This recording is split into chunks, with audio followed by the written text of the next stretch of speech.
All right. Good morning, everybody. Today is March 29th, 2023.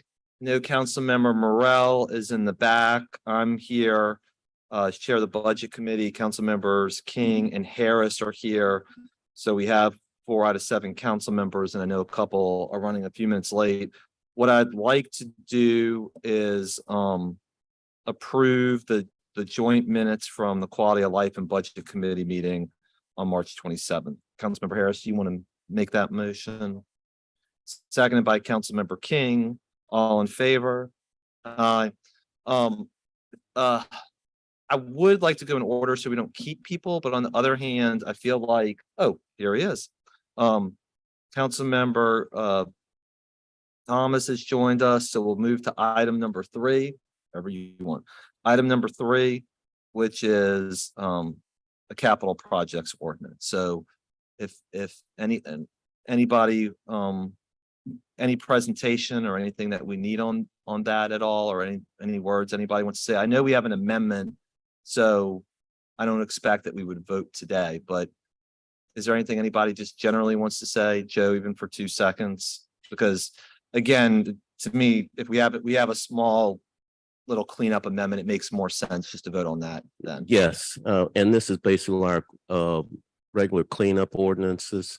Naturally, with the reimbursable federal grants that we have and other funds, as we rotate new monies in and expend other monies on the federal grant side, what we do is just annotate, credit, and debit our budget accounts to make adjustments for those movements of cash. Okay.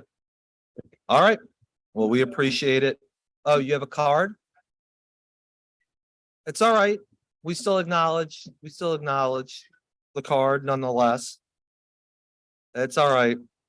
I'll write in, it's all right with you, I'll write in your name and address on the card. That's a generous act on your part. Thank you. I'm Very here for you. generous act. My name is Mike Argburns. I live at 2215, and I just have a few questions because there's things here I don't understand, and maybe somebody would be kind enough to either talk to me over there or speak publicly or whatever.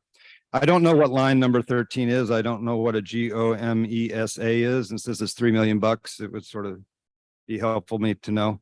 I don't know on line 25 what was sort of attempted at Allie Mae Williams, but it's near my house, and I would sort of like to know why it was supposed to happen and didn't. That would be nice.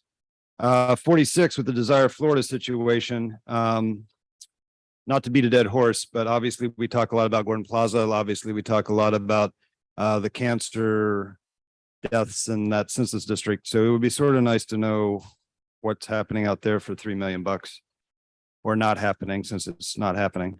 And then finally, that's enough. I would like to actually know those things if we could touch on them. Yeah, I see the administration saying they'd be happy to talk to you at some point today, Mr. Burnside. All right, well, that takes us to number 4. We can go in whatever order the administration prefers. We have Department of Public Works, capital projects, and sanitation. Public Works. And please, we know you guys are all famous or infamous, and folk know who you are. Give us your name and your title as you come before the committee, please. I have money. Capital project, capital projects. I can't figure out the name. I'm tired of asking. Good morning, Sarah McLaughlin, Porteous, Chief of Infrastructure and Operations, and also Acting Director for the Department of Public Works. Good morning. Joe Threat. I'm a Deputy CEO for Infrastructure, City of New Orleans. Good morning, Councilmember Chair Jeruso and Councilmember Thomas, Public Works Chair, Councilmember Harris, Councilmember King. Thank you for this opportunity to be able to come and update the City Council and the public on the Department of Public Works budget. Just briefly, I'd like to say the goal, I continue to mandate the goal for the Department of Public Works is continued improvement and an environment of teamwork. We worked hard to communicate and coordinate that ethos with our contractors, with our staff of DPW, and with other city departments. I'm really blessed to have Sarah McLaughlin Porteous as the acting Department of Public Works Director and the Chief of Staff for the Infrastructure Group. She's helped me to establish the morale in the department, establish teamwork with our construction companies, and I believe we have momentum moving forward to do some good things for the city of New Orleans. DPW and the other departments in the infrastructure group have managed to test a time. I've watched these hardworking staff go through several crises, through COVID, pandemics, through the hurricane, and they did an outstanding job supporting just the recent Mardi Gras. The wins, I think, before Sarah starts briefing, we do have, with the help of the council, we have equipment arriving that's supporting our mission. We're hiring staff. I'm happy to say that our program management office support, we selected a strategic contractor to help us with the new waves of construction to go out. We selected CDM Smith to support us on March the 7th. And probably in 30 days, they'll have a contract and start working with us to make sure that we have those strategic implementation of construction projects within the city to spend our remaining funds. We are still actively recruiting for the director of DPW. Naturally, Sarah is more than capable of handling the job right now, but we're still in the search. We have some momentum on construction, as you can see throughout the city. We are still building infrastructure in the city. We have ramped up our asphalt crews, and we definitely have a feeling that we're moving in the right direction. The challenge for me is still that Katrina period of performance, which expires on February 6, 2024. That's just next year. We still have approximately $1 billion left on the shelf of federal dollars to move into construction. And, it's my intent to work with FEMA to move the period of performance so we can finish our work. Councilmember, the board's lighting up fast, Joe. Councilmember Thomas and Councilmember Harris. First of all, thank you, especially appreciate being on the Public Works a part of this. We still have $1 billion left. Okay. How much was the total before the other money was spent? How much do we have? The city settlement was 1.6 billion. It was 1.6 billion and we have $1 billion left. What's the time frame? Except I know we got an extension, but we know Congress and federal funds are funny. We've talked about the threat of having that money recalled or taken back.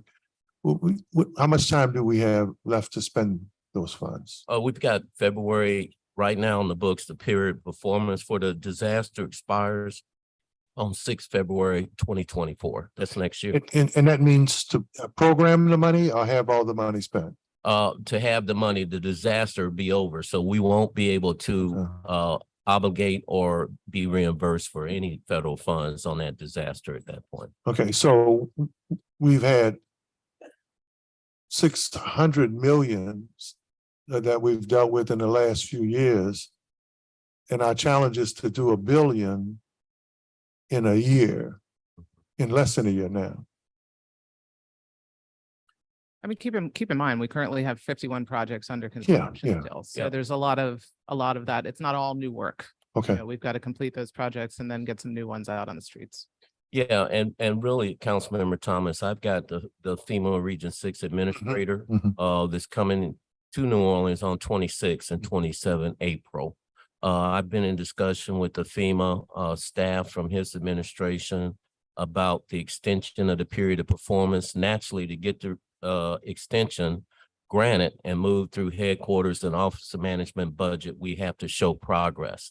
So as you know, last year around December, I put a delay in because those major blocks that we had open, 100, 200 blocks of construction, we are starting to close those up. So we're looking now at starting new waves of construction, not in those neighborhoods, but neighborhoods we haven't touched so we can show some movement for the FEMA administrator as I request another extension for that period of performance. No, Mr. Trent, you and Ms. Proteus have done yeoman's work. Whenever I'd cut the grass good, that's what my dad would say, you're doing yeoman's work. I found out what that was, you know, like I'm working hard, sweating and doing it the way he wanted it, done. But then the challenge is still the same. We still have the same contractor pool, don't we? Yes. So for the public, explain to them how we're going to spend more money in a shorter period of time. And what should they expect, especially given that we have some trim work and some other stuff that's still outstanding? And for those folk listening, just to kind of let them know, because I have a lot more confidence in you guys now than whoever was doing it before. But I think the public needs to know how that's going to translate between now and next February. Well, I can tell you, I mean, my plan is number one, to extend the federal period of performance to give us more time. Okay. I look to do that in Just in April. case. We are going to close the projects we have open. What we didn't have when we first started this was an element of teamwork. Right. That teamwork is there. As you know, me and Sarah, we are at field sites Yes. a couple of times a week, and I'm gonna continue to do that until we finish this work.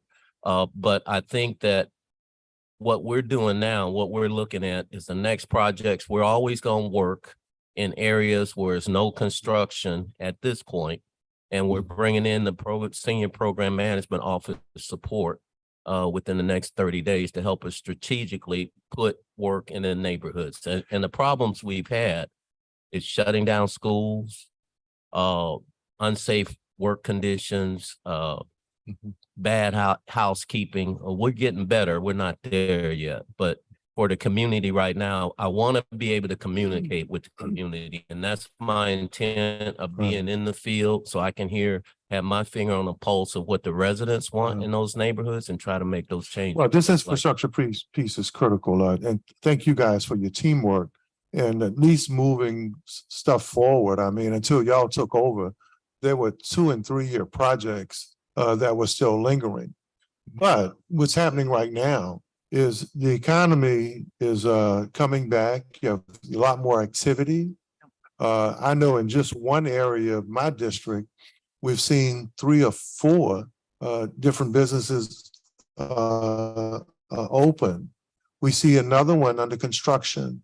We see another $10 million investment off of Bunting Lake Forest, where the land has been cleared for Dr. Mackey and his STEM NOLA site, but you can't access the street. Yeah. So here we are, we got 2, 3 new businesses open that are going to pay us tax dollars, right? We have a $10 million investment in an area that's begging for it, and they got to go out of the way to get there. That's just seems like, you know, especially when we're headed in the right direction. The one thing you would seem like you would want to be, you make a $10 million investment, you make a $500,000 investment, you make a $200,000 investment like an African-American female did. And she's got one street going one way to get to her over $250,000 investment. And it's been like that for several months. Okay, we need to take a look at that specifically. to Yeah. Figure out what's going on. The Yeah. only other thing I would Bundy and Lake add- Forest. Right. We need to do a better job about pushing out our opportunities beyond New Orleans. And we do have some new contractor activity. They okay. still have the 35% goal for local participation, but I think the job is on us to make sure that we are getting our opportunities outside of New Orleans. And that's where I want to take that walk down that road, Yes. because we keep talking about increasing opportunity. I know there's a collaborative, people talking about increasing with the collaborative.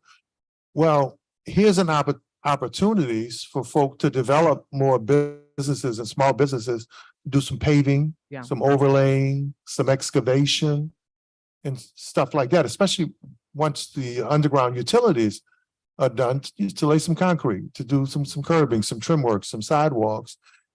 And we have not developed businesses to do that. So I got a couple questions before. Is there collusion in the contract market against New Orleans right now? Are the contractors colluding against us in terms of quality of work, efficiency of work, and timeliness of work? Because people are, that's the scuttlebutt. That's, you know, the barber shop, beauty shop. Well, they treat us differently than they treat St. Tammany and Jefferson Parish. And is there collusion? Are they doing different? You know, are they giving us less than they're giving the other places they work? Well, Do you guys think so? At this point, I don't think so. I think that all the construction and engineering community, since I took over in May of last year. Now, I'm talking the construction community. I'm not talking about the engineering community. I'm talking about blocking the street. Yeah. They're not finishing the sidewalk. That's I turning don't- up the dirt. I'm not talking about the engineering. I'm talking about the people who pave it and finish it. I don't think so. I think That's what people think. there are a lot of reasons why we got to the situation that we were in, last May when Joe took over. Not all on the contractors. I mean, there were a lot of our internal processes that needed addressing. Our plan change process. There are reasons why blocks were sitting for months and months and months on end, and it's not entirely on the contractor. But just between us, can I tell you what I'm hearing? Yes. I'm hearing that they do treat us differently because they can get paid quicker in other parishes. I'm hearing that they're not as excited about working for us because their stuff can be processed quicker than we did. I don't want anybody else to know that. It's just us talking. I think there is probably some truth to that, but that's exactly what I'm talking about. We had a lot of work to do on our end to improve that, to improve the amount of time it takes to get a plan change process, to improve contractors to get paid, to make it a more, appealing place for contractors to want to work. So let me ask you this question. Brass still works, right? Brass is Yes. still the order of the day, right? Yes. So if my contract goes through Brass and then there's a change order or something that has to be changed, someone in the process sees something that marketer has to be differently. Why does it have to go back through Brass again? Why can't it just go back to the department within Brass? And I ain't telling you what I think I know. I know a little bit about I this. do. So why does it have to be rerouted again? So the issues are not, once it gets into brass, things move quickly. The issues are what happens, and the time an issue comes up in the field that requires a plan change. Mhm. And, it has to change hands between the engineer, between the contractor, between the city, between sewage and water board. That is what causes the delay. And we are working on a lot of things on the back end to improve that going forward. Well, And here's an example. In some instances, it's negotiation. So if I'm a contractor A and I bid on a Mhm. contract in 2016, I start that contract really moving toward that contract to excavate in 2018. The prices for those materials on those bid items have changed. At that point, we have to negotiate the increase in costs with that contract. That's most of the delays, I think, Sarah, that we're seeing right now. A lot of the delays are before it gets into brass. Well, I'm gonna propose it again, and we talked about it the other day. At some point, especially when you talk about when projects are 97.5% complete, Mhm. and then the contractor has moved off the site to go to another, and I'm not gonna say the name of some of the companies, especially when one or two companies have 35 and $40 million worth of work. And they've bid and they've won to whatever the competitive process is, and they're bouncing from one to the next. That at some point we ought to be prepared in-house to that if it's just some paving, if it's just some excavation, if it's just some trim work, if it's just some sidewalks, that we can charge it to their contract and send folk out there to finish the work. Well, I think. Because I can't walk around. I don't live on a lake. I ain't got it like that, but I live across the street from the people who do live on Lake Willow. But if I go walk that route that takes me close to the lake, I'm gonna walk in 2 holes or 2 sidewalks for a project that's been finished since last year. And it's in front of a couple of really nice houses. and these people, people pay their taxes and the sidewalks, if you're walking at night, they could get hurt in that sidewalk. Well, just, I mean, keep in mind that for all of our future contracts, and we already have 6 contracts underway using the task order based methodology. So this is where, again, a contractor will get an entire project, but we issue specific task orders underneath that contract. So they can only work on a certain number of blocks. Mhm. They don't get subsequent task orders until those blocks are 95% complete. And what we're already seeing on this is that it's creating much more, efficient projects. We're able to give more predictable schedules. And we're not going to be in this situation where you've got blocks sitting. Can we separate the sidewalks and the curbs from? Because if if you're working on a street, that's, part of, especially doing overlay, a concrete overlay, or major curb and gutter street repair, that's another level of contract.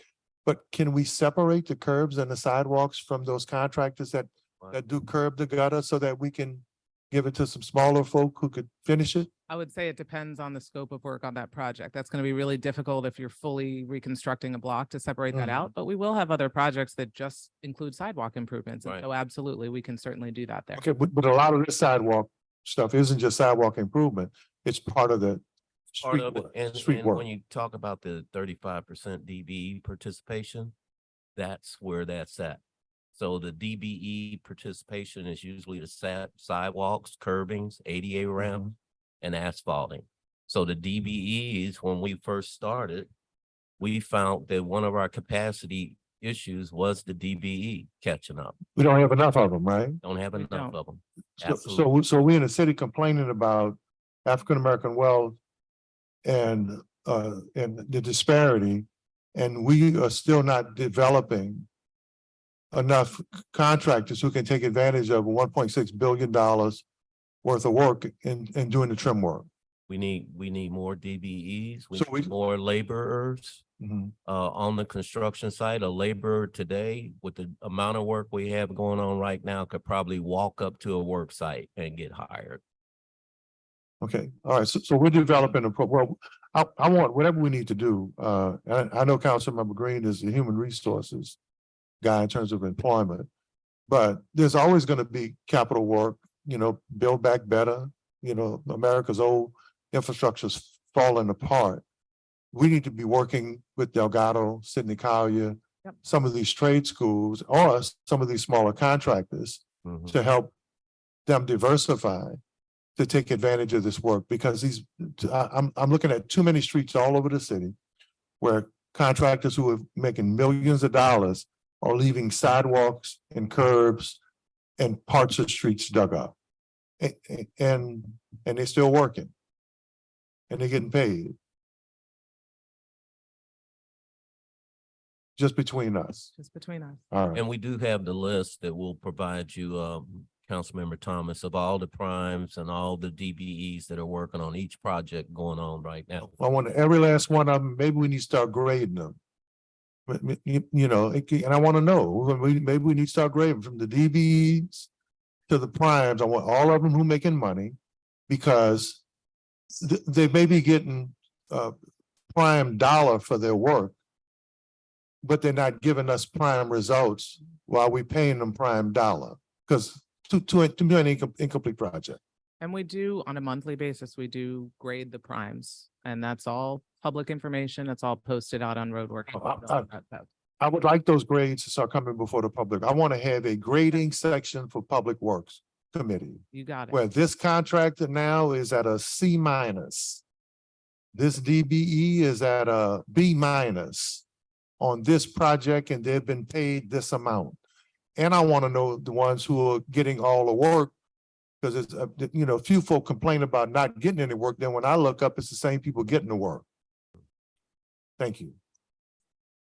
I have a couple of follow-ups before I get to Council Members Harris and Green about that. So good morning, good to see you. Morning. One of the things I know is the state has a law that obligates the state to pay its prime within a certain period of time.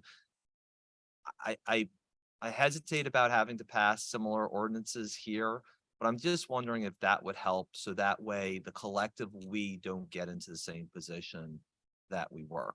I mean, if we mirror state law and that's what they're doing, and part of what I hear you saying between us, is that the contractors have had a problem being paid on time, and whatever the reason may be, that maybe we should find a way to formalize that quite publicly. So that way it's not, and again, I'm not saying for this minute, it's for the future. So that way we're encouraging the contractors that Councilmember Thomas is about being here. Yeah, I mean, I think we can certainly discuss it. And I think, we've done some things to try to speed up that process, because a lot of times what happens, contractors will work on things that have been identified that are included in a plan change, before that's been processed. And that means that they can't bill for a lot of money that's due to them. And that's not fair to anybody. Obviously, we want them to be able to get paid so they can keep working and pay their crews. So one of the things that we've done is initiate an 80% field change evaluation, which basically allows the contractor to bill for 80% of the work based on a field change. So before the actual plan change is processed. So we are doing some things on our end to try to help that. Yeah, I appreciate that. I guess to me, we have to be partners with people who do particularly all of our Absolutely. work. I mean, I know we use the word vendor and that's the legal term of art, but the bottom line, I think, to what Councilmember Thomas is, you treat people well, they'll treat you well back. Absolutely. And then that sort of gets to the second piece, which is I'm looking at the employees and I realize I'm jumping ahead here, but Sarah, you said something that also resonates, is that in fairness to our partners who do the contracting work, we, the city, Department of Public Works, the JR working group, need to have enough people who can manage that Yes. at the same time. And I guess I'm just looking at the list here. I see a maintenance road administrator, a management development specialist. Do we have enough people to help manage these projects internally? So that way the work order isn't getting held up, the change order isn't getting up. There's even a daily like knit and something. I just don't want people to be pinch points. Yeah, so, separate and apart, and I do have a presentation I want to go through, but separate and apart from the numbers included in there are our grant funded positions that you're talking about. So that support our joint infrastructure program. So we do have about 61 of those. That includes project managers. We have PAs to help. They route the plan changes. We have an invoice team. I think we do have sufficient staff to be able to Right. work and manage the projects that we have in construction. And I think, Councilmember Jeruso, that now that we have the senior PMO team, I don't know if you were here, CDM Smith was selected on March the 7th. So they'll be on board here in about 3 to 4 weeks to assist us with some of these issues. But when I go out to the field field visits, me and Sarah, the first thing I ask in some of my comments is, are you being paid on time? Do you have any outstanding plan changes? And to date, the answers have been no. So I'm aware of the 45 days that we have with state law, and we've got And we follow that. we follow that and we make sure, because if we don't, we have legal issues after that point. I know, but I think in fairness, I think part of the issue with contractors is both predating the two of you who are sitting at this table, too much work was put out with not enough Yes. contractors, and that is not on y'all. So let's be clear about that. Hmm. But secondly, and Joe, I know you've made a point of emphasis because my team goes to those and they tell me that's the first question you ask every single time. But with that said, there are other contractors who are not being paid timely. And I think, again, you need both timely payment to people to know, because the contracting community talks just like the legal community, medical community, business community. Mhm. And then secondly, there has to be a point person on the projects to make sure things are not being unduly slowed down. I agree with that Okay. completely. And I think that's part of the reason why reestablishing a healthy relationship with industry, with the Association of General Contractors, with the American Council for Civil Engineering Companies, so that we are working with them to come up with solutions that are going to improve, the I experience for think we everybody. have those meetings monthly. We have, yeah, at least Monthly for, yeah. meetings for coordination. They are our partners. I think we've got a good environment of communication and collaboration going right now in the construction crew. Projects that we have on the street. me and Sarah welcome any issues with payment to come right to our desk so we can fix them immediately. Yeah, I think we're going down the right road right now. okay. Councilmember Harris and Councilmember Green. So again, I'm a little more pessimistic, I think, than Councilmember DeRusso and Thomas, because while they're talking about payment, my question goes to clawbacks. For example, based on quality of work. So, Sarah, you know this, on Barone Street in Central City, that's been incomplete for going on 2 years now. The sidewalks apparently were installed incorrectly and need to be pulled back up. The finished work moving on down the street is not done. I texted you about a person who needs handicap accessibility to their sidewalk, and the sidewalk's torn up. And the street tiles are just sitting there beside the torn up sidewalk unsecured, which I know incurs fines. Right? It does. So- Lines changed in January 2023 for new contracts. So my question is, how do we hold these contractors? And ultimately, the prime is responsible for the finished work and getting the DB. We've talked about this. How do we hold these contractors to account to say, finish the sidewalks, get this done, get the street completed and move on? Because I can tell you, and I think we're going to schedule a Central City walkthrough, there are sidewalks that are cracked, that aren't finished. I walk the streets all the time that are incomplete. Again, the street tiles are just hanging out for anyone to come pick up.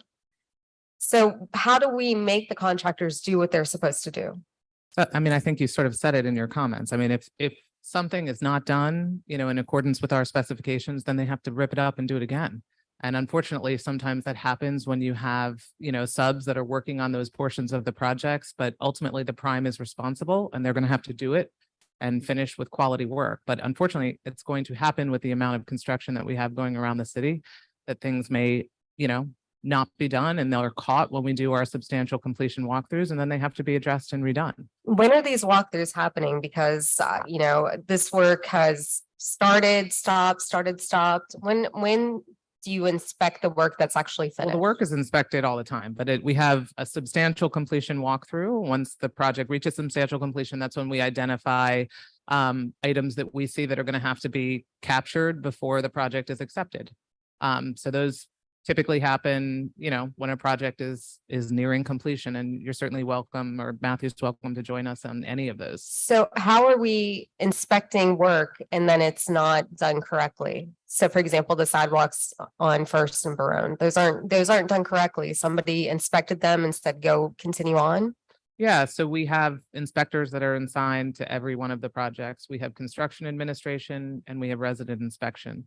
I can tell you, I don't know the specifics of the location you're talking about, but I am assuming that was either the resident inspector or our project manager that identified an issue out there. and Nikki, said yeah, to the it was- Contractor to fix it. Right. And I think Councilmember Harris, one thing that we're gonna change in that evaluation, that the engineering company of record for the city usually, and our DBE community at this point is doing the resident inspection pool. And we have construction administration that's performed usually by the A&E. We're gonna change that. We're gonna have in-house resident inspectors, because we've been depending on A&E companies for construction and administration in the past, resident inspection, or the DBE pool for resident inspection. We want to support all the above, but like you say, we don't get alerted of a problem until we hear from the council office or a resident. Right, and that's the So- problem. So no, I know it's not working, right? Can I just, part of the challenge too, is that with these wave 1 and 2 projects, and you all know this, there are so many blocks, some have upwards of 240 blocks. And, that's why the task order based contracting is so much a better approach, because again, you're kind of limiting the number of blocks that are under construction. And that allows resident inspectors, our project managers, our QA/QC people to stay on top of the crews and where they're working and actually be able to address that. It's been a real challenge for us in these projects that have so many blocks. Yeah, no, I understand, but this block has been on your radar, I think, for the past, Yes. ever since I've been in office and prior to that. So again, I guess my question is, while work is pending, do we have anybody, I guess this is what you're going to change, in-house who goes out and says, okay, this is framed up incorrectly? Every project has construction administration, a resident inspector, and then we have two people who are in DPW in the programs and project branch that are not assigned to specific projects, but they're doing QA QC on all of the projects under construction. So they're basically supporting, it's another element of support for our project managers. What is this project management company going to do? Do you anticipate that they are going to, just tell me what they're going to do. So Please one of the explain. things I'm really excited about, and one of the gaps that I noticed when I came into this position is, you've got project managers that have, varying levels of experience.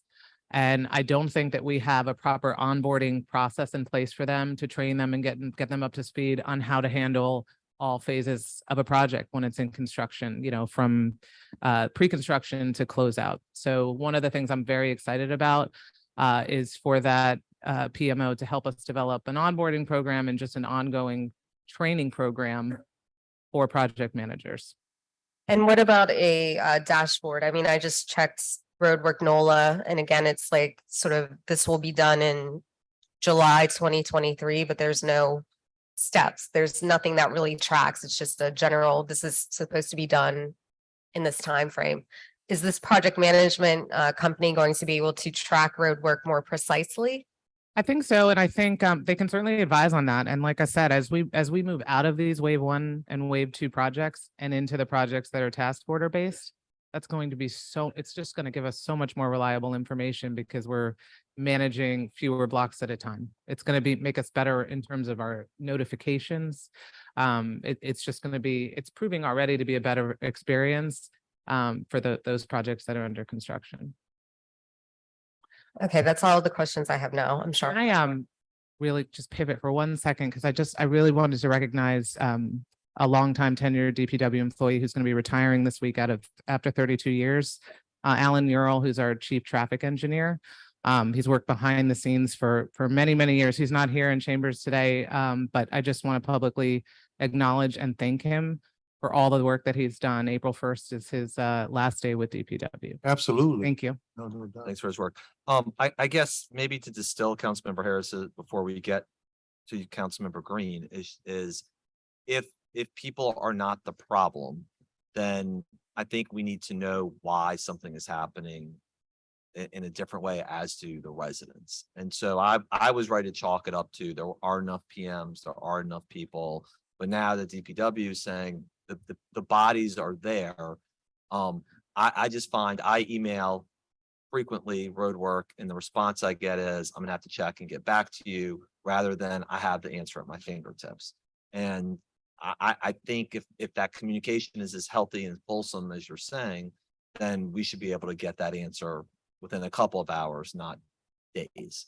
And if it means we need to start talking to the project managers instead, then I think we need to consider that.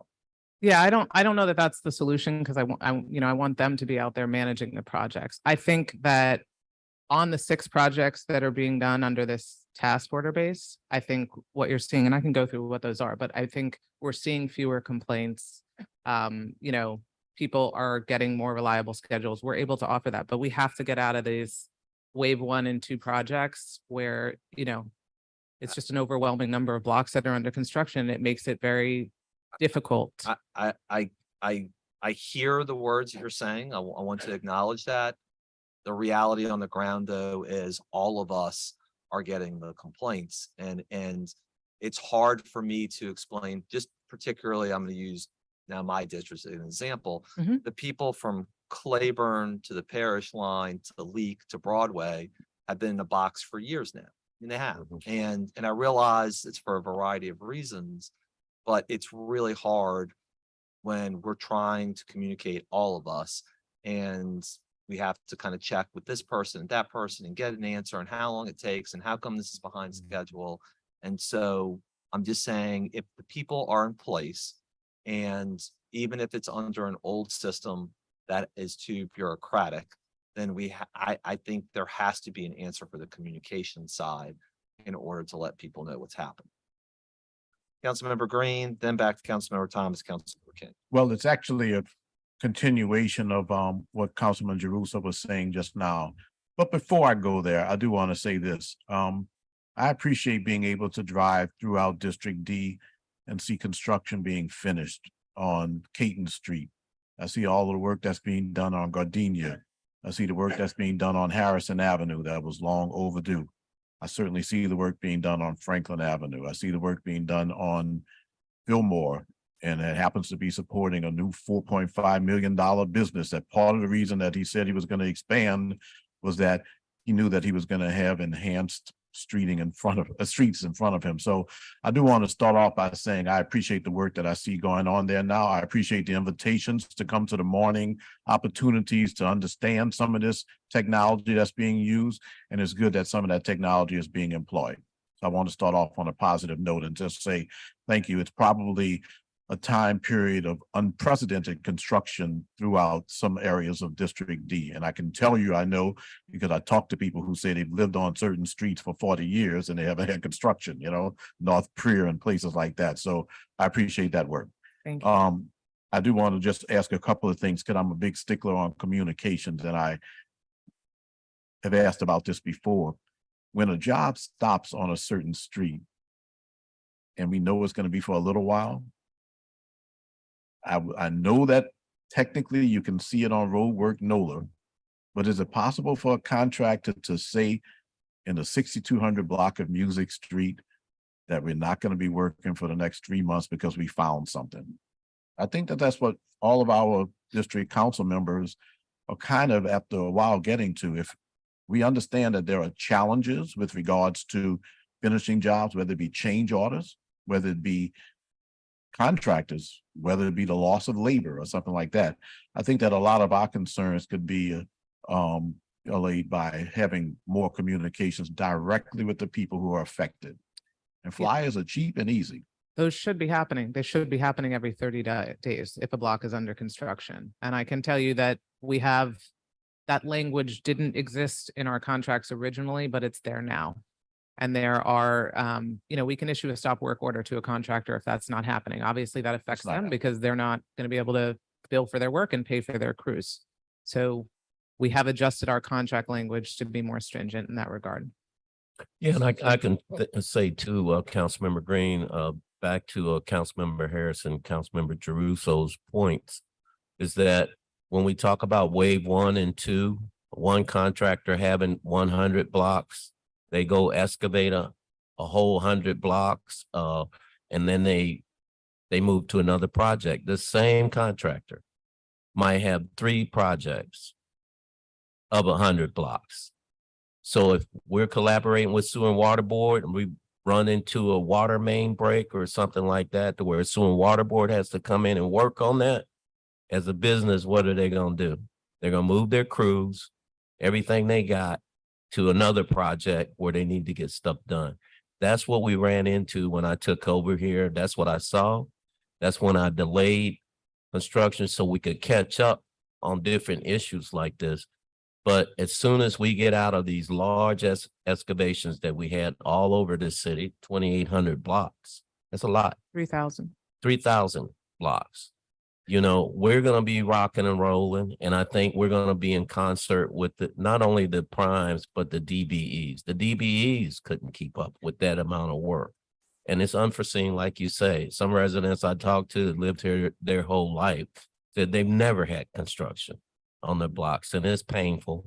I think we have momentum. I think we're going to get out of this. But the resident inspector that we talk about, can you go out today and drive around 100 blocks and find problems? No, they can't.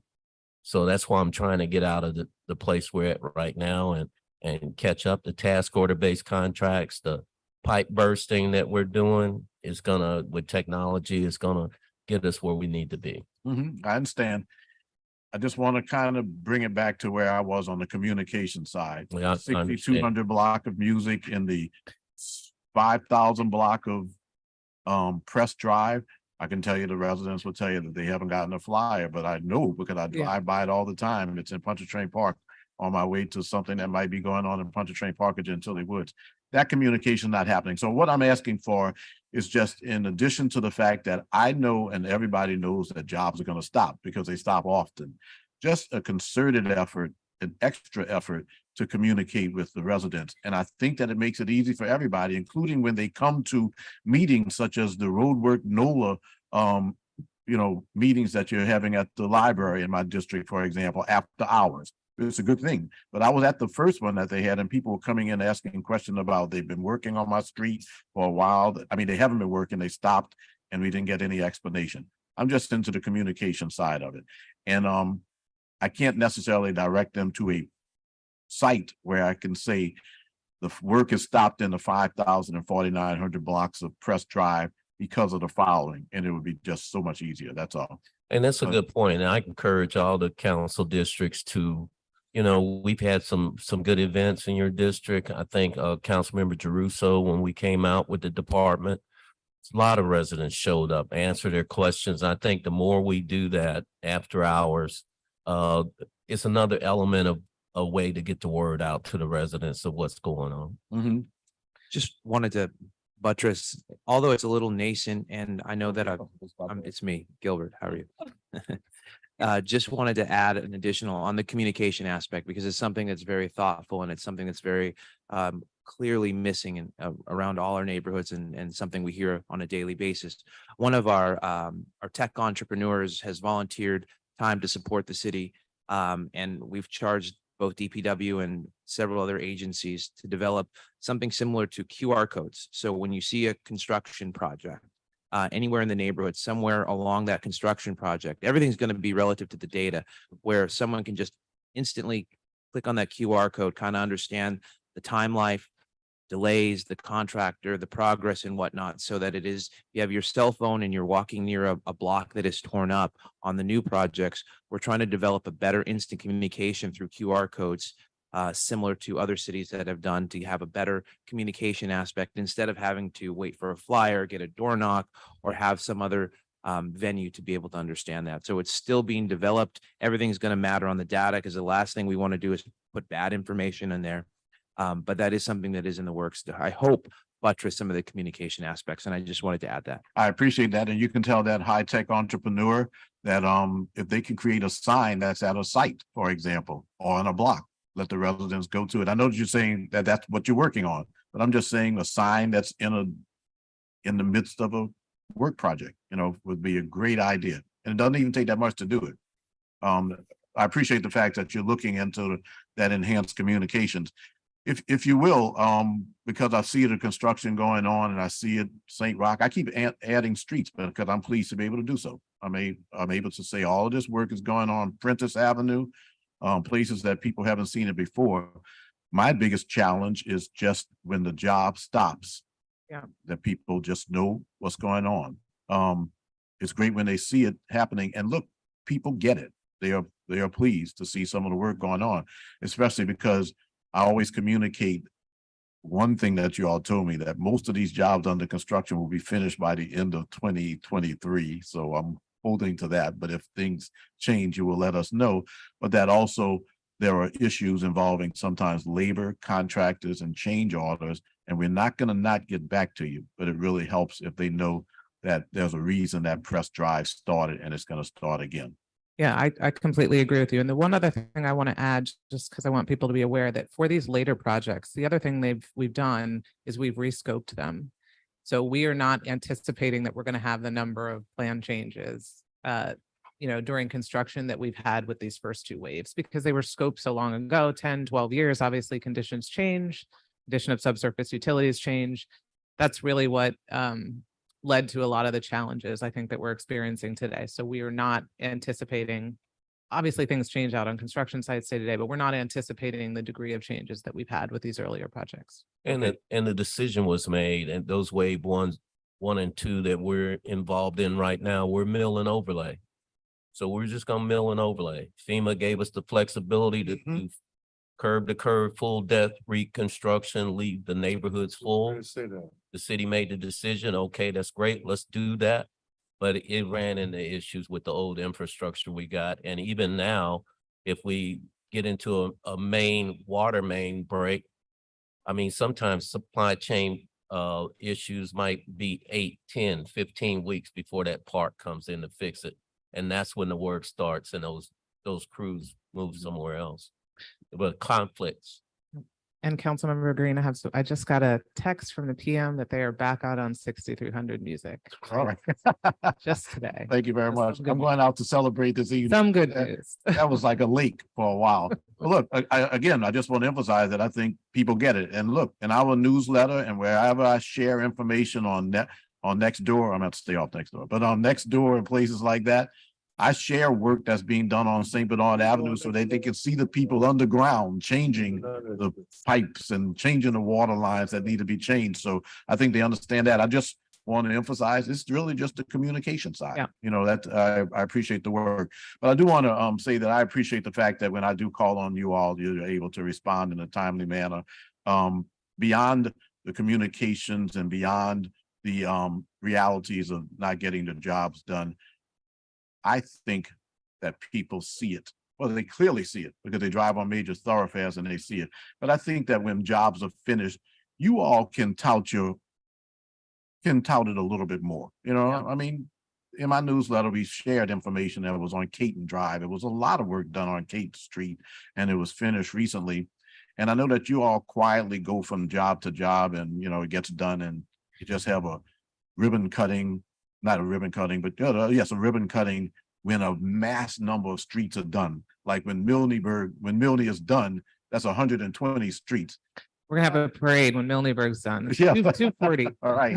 But in the meantime, sometimes if you get 25 streets done, maybe stop in the middle of it and do a special press release on that fact. I mean, I know Milneburg is 120 square feet.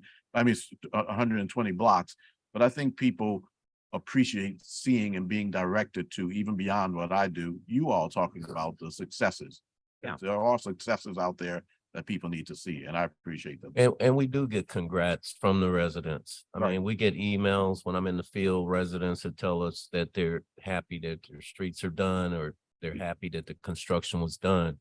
The big party would be when I finish spending this $2 billion worth of road construction Mhm. for me. But you know, we're headed down the right road, I think, right now. We are working hard, me and Sarah, on fixing the communication. As you know, whenever your offices come to us, we try to get back with some answer if we've got the information, and we continue. I mentioned before collaboration with the AGC and the ACEC, but we do collaborate daily with Sewer and Water Board.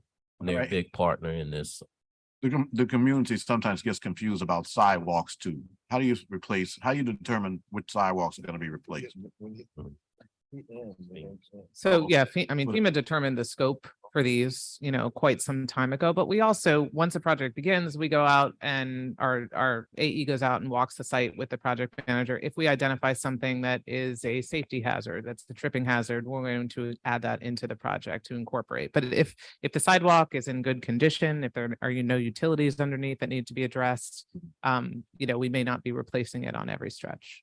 That's fine, but But if it's a full reconstruction, it's typically going to be, FEMA determination. If you will, originally FEMA did the of scoping. original inspections. But they also gave us the flexibility later on in the program to expand the scope, which we have done, you Mhm. know, throughout most of the projects. And you know, some of the times when you go in the field, when you look at sidewalks, there's no rhyme or reason why you do a patch of sidewalk and the rest of it's left undone.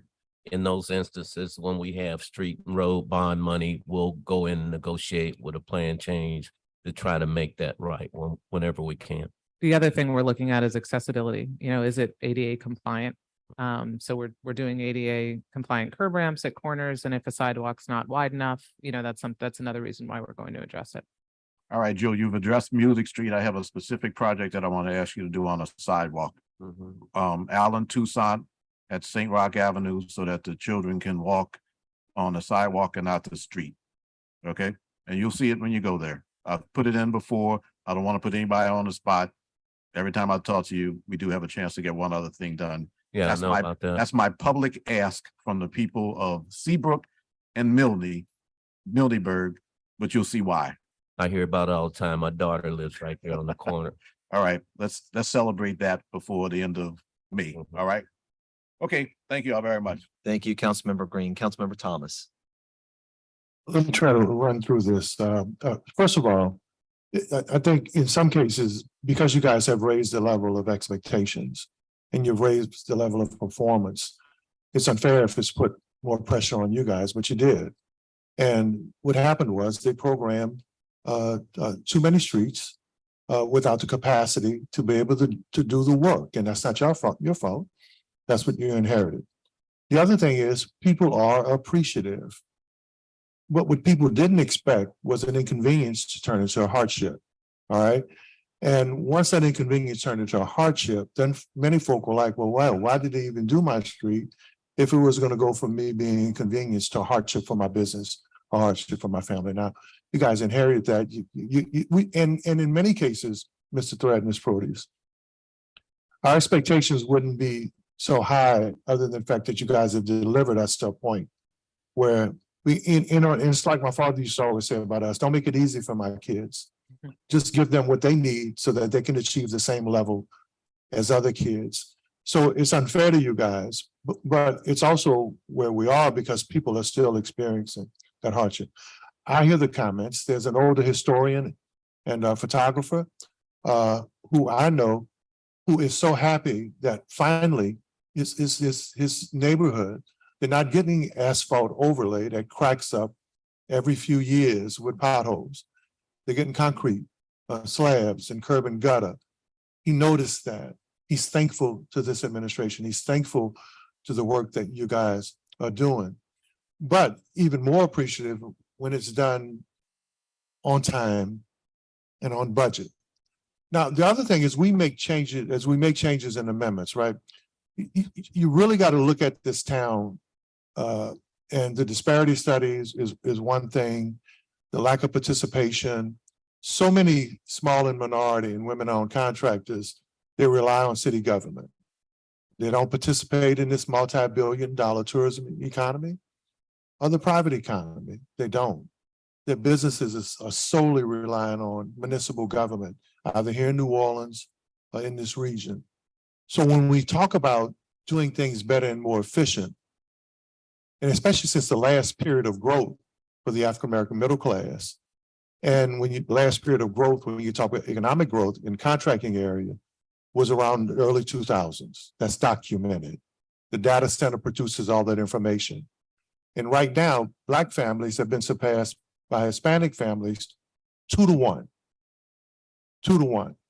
Our Asian brothers and sisters are on par now with per capita household earnings to where white families are. And you all know recently reported that Black families are falling back to even 20,000 less than middle America. So you said something earlier about bringing inspections in-house. Many of the smaller contractors, they do inspection work. That's how they've grown their companies. So if we're going to bring inspections in-house, I would hope that it doesn't impact, because some of those companies have used inspection work post-Katrina to grow into much bigger firms. We still have our resident inspection. Okay. What we've added is another layer of QA/QC, like I said, where we have 2 PMs that are not assigned to specific projects, but every project. So that's all. Okay, so mindful that folks just want the work done. Yes. But there's a whole nother side of this that has to do with crime, affordable housing, quality of life, gentrification. Yeah. Especially when you look at the social science of this community and how it operates. Now, that's probably too much to put on y'all, but it probably too much to put on anybody here. But the realities are there. Our city can't survive through subtraction. Yep. We're losing population. So whatever's been done in the last few years, because in the Landry administration, we're at 391,000 population. We're at 376 now. So I don't know how that's a good thing. Maybe it's a good thing for some people. But if we're not creating an environment for people to grow and stay, and especially in your largest population, you can't show me any place in the world where the majority of the population has 33% people living out of the poverty level, and it's safe and wholesome community. And the majority of the population in this community is African American. mostly African-American women. So if we're still losing economically, losing in the housing game, right? Losing in terms of participation in overall economy, then I have not seen a formula that says we're gonna be safe. I've seen a formula that says we will be able to suppress crime, but we did that before. We were the murder capital in 5 different eras. In 1910, Italian and Sicilian immigrants and Irish immigrants were slaughtering each other. Read those articles. Poverty. We got to be mindful of that. Thank you. Thank you. Yeah, and Councilmember Thomas, when we talked about resident inspection, we're talking about an element of quality assurance. You know, not a reduction of our resident inspection pool of small businesses. Thank you. Councilmember King. Right, thank you, Councilmember Jeruso. Want to change gears just for a second and talk about streetlights. Can we get an update on streetlights in this district, Sure. mainly in the French Quarter? I know it's been a big issue.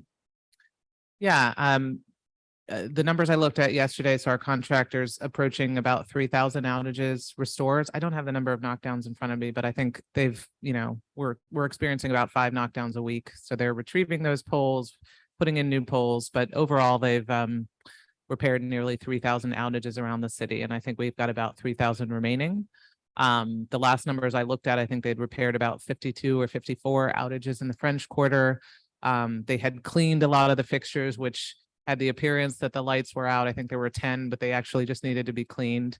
I know that this is not part of our contractor's responsibility, but a lot of the lanterns are being installed on the 5G poles within the French Quarter, which I think is improving the overall lighting in the French Quarter. So, and then in terms of the, I know I've talked before about the sort of tiered approach that we've taken to our streetlight repairs. And so the first tier are hotspots, crime hotspots. We work with NOPD to identify those, and then also near schools. And that number was 2,200 originally, and I think it's under 100. So they are making progress every day. I think I also shared with you that we had to move one of those crews repairing streetlights over to addressing some of the traffic signal issues that we've had around the city. I don't think there are any in your district, Councilmember King, but they have drastically reduced that list. I actually, Councilmember Harris asked them to move over to St. Charles and Poydras. They're going to be there on Monday. That'll take a day or two to replace the cabinet, and then they'll go back to Prytania and Melpomene, then to Magazine and Felicity, and finally to Rampart and Common. And I'm hoping there are stop signs in place at all those locations. I won't type it when they're all repaired because I don't know how long it'll last, but I think we're making some good progress in that regard. Okay. One particular one that's been an issue for quite some time is on the Gall. I believe in the 3,500 block of the Gall across from a vacant bank. Is that it's flickering? It's flickering. And I know it. Yes, I know it. We will get that taken care of. Timeline's been a couple months. I will call Offstar today. I actually noticed it when I was at the President's Council meeting with you and let them know. So I know it's in their queue, but I will flag that again for them. All right.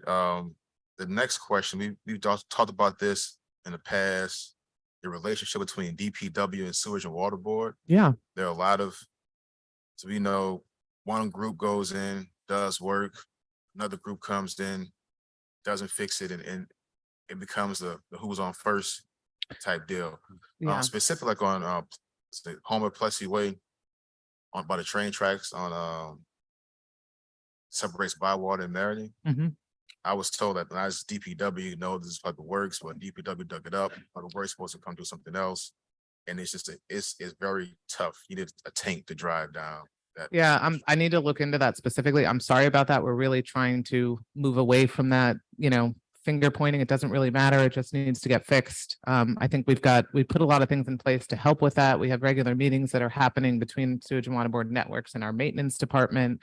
But in general, and I think our Max Pay program, which we put out some information about that earlier this week, is another instance of us working collaboratively to try to address a serious quality of life issue that's affecting all of you and all of the residents in your districts. So I will check on the issue that you're referencing at Homer Plessy Way. It doesn't really matter who's responsible. We just need to address it.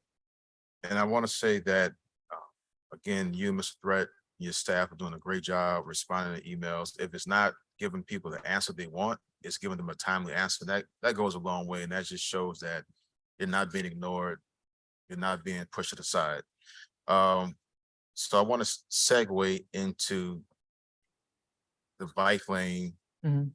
removal that I see is now set for the fourth quarter, which I'll have to be honest, so that's pretty disappointing when the council as a whole unanimously approved this in the third quarter of last year.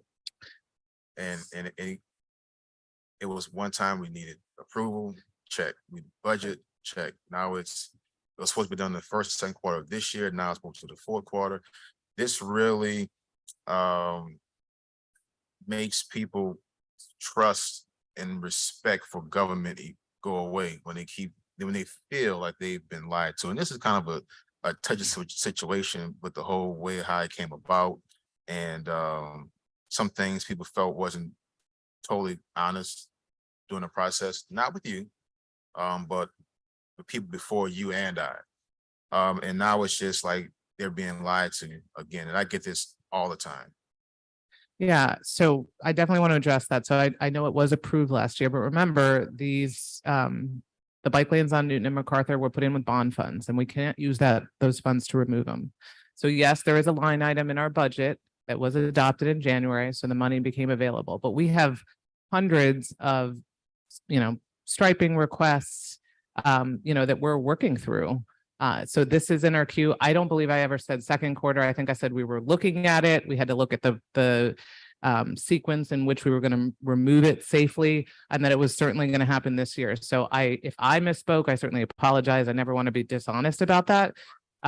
This is in our queue for removal, but and I'm happy to go through. I actually brought our list of striping requests that we have. We have a very lengthy list, and I'm happy to go through those, but we're working in the order, of the requests that we have. Well, I respect that list, and with all due respect to that list, this wasn't on a council agenda and it wasn't voted on things on that list. This is something that was voted on by the entire council, and I guess tacitly a promise was made to get this done for the fourth quarter of last year. That was people's expectation that this would be done before the fourth quarter. Before fourth quarter, I mean, I didn't Of this have year, any of this of this year. This year. I think when people hear that it got approved by the council, they're not thinking a year and a half or a year and 4 months later. I totally understand that. I just want to make it clear that we didn't have any funding available to do anything last year because we couldn't use bond fundings to remove it. So, we had to wait until there was a line item in the budget. I think Councilman Druso has a escrow. There was money from the escrow. I mean, I'm just saying that we escrowed $6 million. We escrowed it. I mean, it was there. I'm just saying, Sarah, I'm trying to be very fair with all of this, but I feel like there is not enough urgency sometimes when we respond to things, because as many times I have to say it, I know you and Joe are working hard.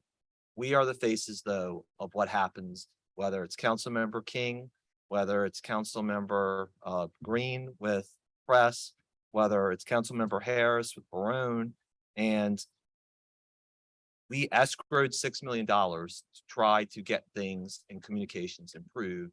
That money was not touched. So to say the money does not exist is just not accurate. That at least unless something happened to the money that we're unaware of, but I mean, then we weren't discussed about the money being moved. So what happened? Yes, my understanding is that money was escrowed on paper, but it was actually not. Well, there. let me just say this right now. That is a significant problem. It's not escrowed on paper. It's escrowed as a matter of law and fact. So if DPW spent that money, you have a big problem with this council and with me in particular, because, well, we legally said you could not spend the money until you came to us with a plan. And that's what got safety and permits to a place to be able to have an STR office. So if DPW spent that money, you have violated and broken a city ordinance. You are violators of a law. You are. I mean, that is completely unacceptable and indefensible. I'll have to get back to you, council member, on that one, but the 6 million, I don't think DPW spent that. I'll have to talk to our CFO, Norman White, or CEO and. Well, and I mean, take a Joe, look at that. I gotta be blunt, it's a binary thing, either it was spent or it wasn't. And so if it's not spent, then the money was there. If it is spent, then DPW broke the law. It did. And I'm frustrated because we're the ones who pass laws in order to get things done. Councilmember King is telling you that we took the brunt of trying to make a decision about a bike lane. We made a law that was passed and we're now, how many months? 9 months? Well- 9 months since we passed the law and nothing has happened. That's not right. I mean, I mean, I guess I'm frustrated because I feel like the mantra, particularly Councilmember Thomas tries for us to get to, is that we need to collaborate and that we should be working with one another and trying to make things happen. And I think we want to do that. Fighting does not help any of us, right? It makes relationships harder. It makes getting business accomplished harder. It makes things challenging. But we escrowed that money last year as a unanimous council and said, we wanted DPW to come back to us with a plan. We got no plan. That's fine. I understand that. But if I'm hearing right now that the money has been spent, that is a significant issue. And if the money hasn't been spent, then the money is there to be able to do things for other projects. And I mean, I think we need an answer today Okay. about that. I'm sorry, Councilmember. No, it's all good. Thank you for that. But like you said, it was an ordinance. It was a direct ordinance from the city council to get this done. And there's money there now. So Yes. I know, like you said, there's a list, but those things in that list didn't come from the council as a whole. I understand it is law. Like I said, they're gonna be removed. It is in our. Well, people are getting frustrated. That's why they're cutting the lanes down. I talked to you about that last week, and more are now coming down, and now it's becoming a safety issue because people may still think. I don't want to guess about what is in someone's mind, but I can tell you people are getting frustrated. They're taking upon themselves to cut them down because in their mind, the city as a whole gave a promise. The city is now reneging on that promise, and we're tired of it. Now, that may not be fair to you, but that's just the population, this city's frustration right now. They're tired of unbroken promises. And I don't know what to tell them. I don't know, because that was a bit of a slap in my face because there was a lot of heat I took for that. But the people in that area, that's what they wanted. So I'm always going to go with the people who live in it, who are immediately affected. And for that not to be removed yet, it's unacceptable. So You finished, Councilmember? In response? Oh, no, I mean, the $6 million, I'll have to check with CFO and CEO about that. I don't know about any Okay. Money in escrow that we spent. I can tell you that. Well, we don't We'll want. go back and find out what's going on in that, with that issue. We definitely don't want broken promises and especially commitments that have been made. Councilmember Harris. I have a whole list of questions, but I know you have a presentation still to get through. But I do want to say a couple things. The right-of-way contracts, I know we still have to meet on that. Yes. I really want to flag the streets in Gerttown around the Second District Police Station. So many of those are actually service cuts. I don't have the list in front of me, but we actually went out and inspected all of them. Many of them are service cuts. Some I think are included in Max Pave. I don't have the list. But what I'm saying is if we can prioritize, we're doing the Ride with Sewer and Water Board on Friday, but prioritizing around police stations. Sure. The commander there is saying her cars can't get out to incidents because they have to avoid all the potholes that surround that police station. So again, as you're prioritizing work, including striping requests around schools, healthcare facilities. But again, the right-of-way contracts, if we could get that started sooner rather than later, it's a safety issue. Okay. Okay, thank you. Thank you. I know we've been asking you more questions and you've had time to present your presentation.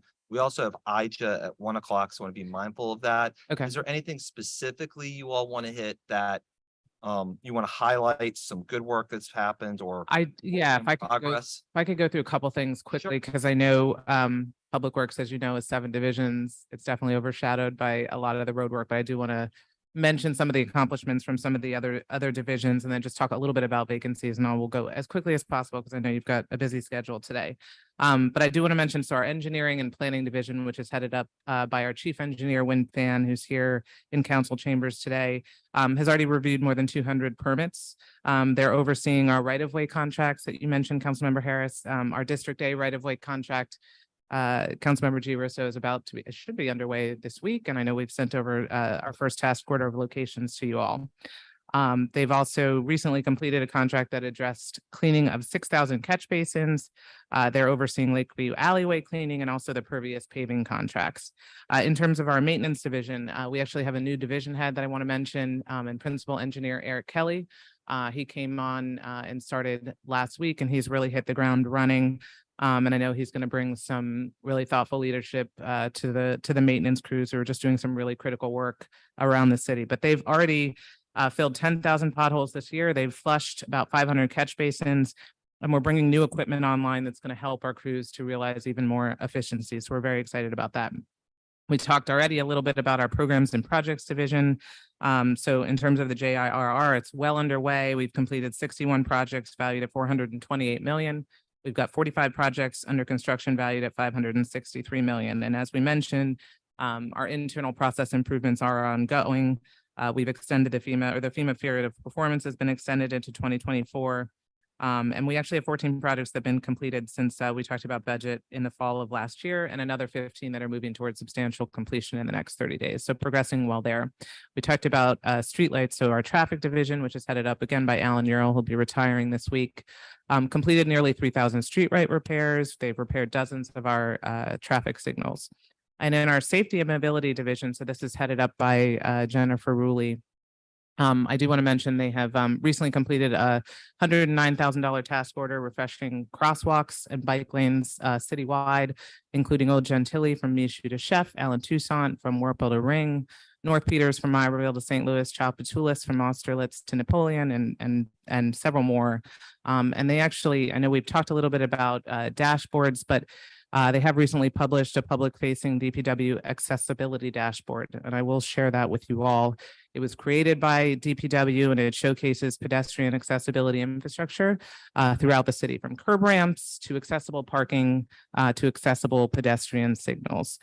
They also secured a US DOT Safe Streets for All grants that's going to fund a comprehensive transportation safety action plan for Orleans Parish. They completed installation of Bienville Avenue bike lanes, which looks really great between Norman C. Francis and Carrollton. And they've also substantially completed accessibility upgrades at 13 intersections in Algiers Point. Our parking and towing division, I do want to mention they've been an integral part of the mayor's violent crime task force. One of the common requests that we get is removing abandoned vehicles from the public right of way. I looked at the numbers this morning and they've already removed about 230 since that work got underway. So they're doing quite well there. And then finally, our Ground Transportation Bureau, which has completed more than 300 school bus inspections. So making sure that school buses are safe as they're transporting children. They've completed hundreds of other inspections for taxis, tour buses, et cetera. And they've processed hundreds of CPMC licenses for taxi cabs, school buses, limousines, and others. And then quickly, I do want to mention technology, because I think this is really important in our continuing efforts toward using modern technology to have a proper comprehensive inventory of all of our city assets. So we're working with a company called Cyclomedia.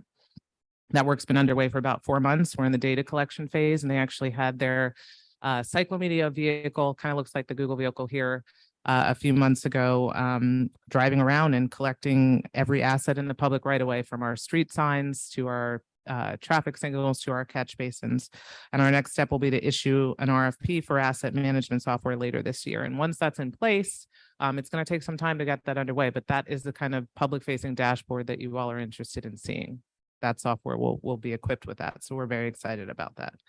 And then just quickly, in terms of our vacancies, I do want to mention that since we're here in October, we have hired 12 people, including the new principal engineer I mentioned in maintenance, 3 investigators in our ground transportation bureau, 3 laborers in maintenance, traffic sign technician, 3 engineers in training in our traffic division, and 1 engineer intern in our engineering division.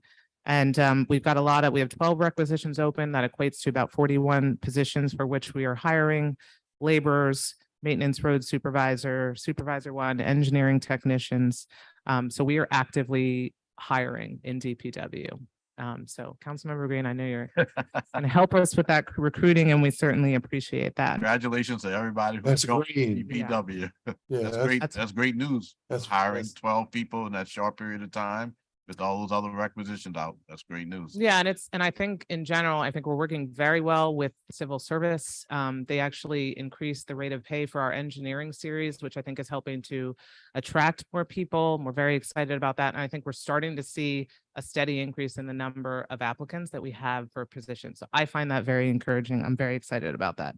And then I know I'm taking up a lot of time, but really quickly, I want to just mention where we are with our one-time funds, our ARPA dollars.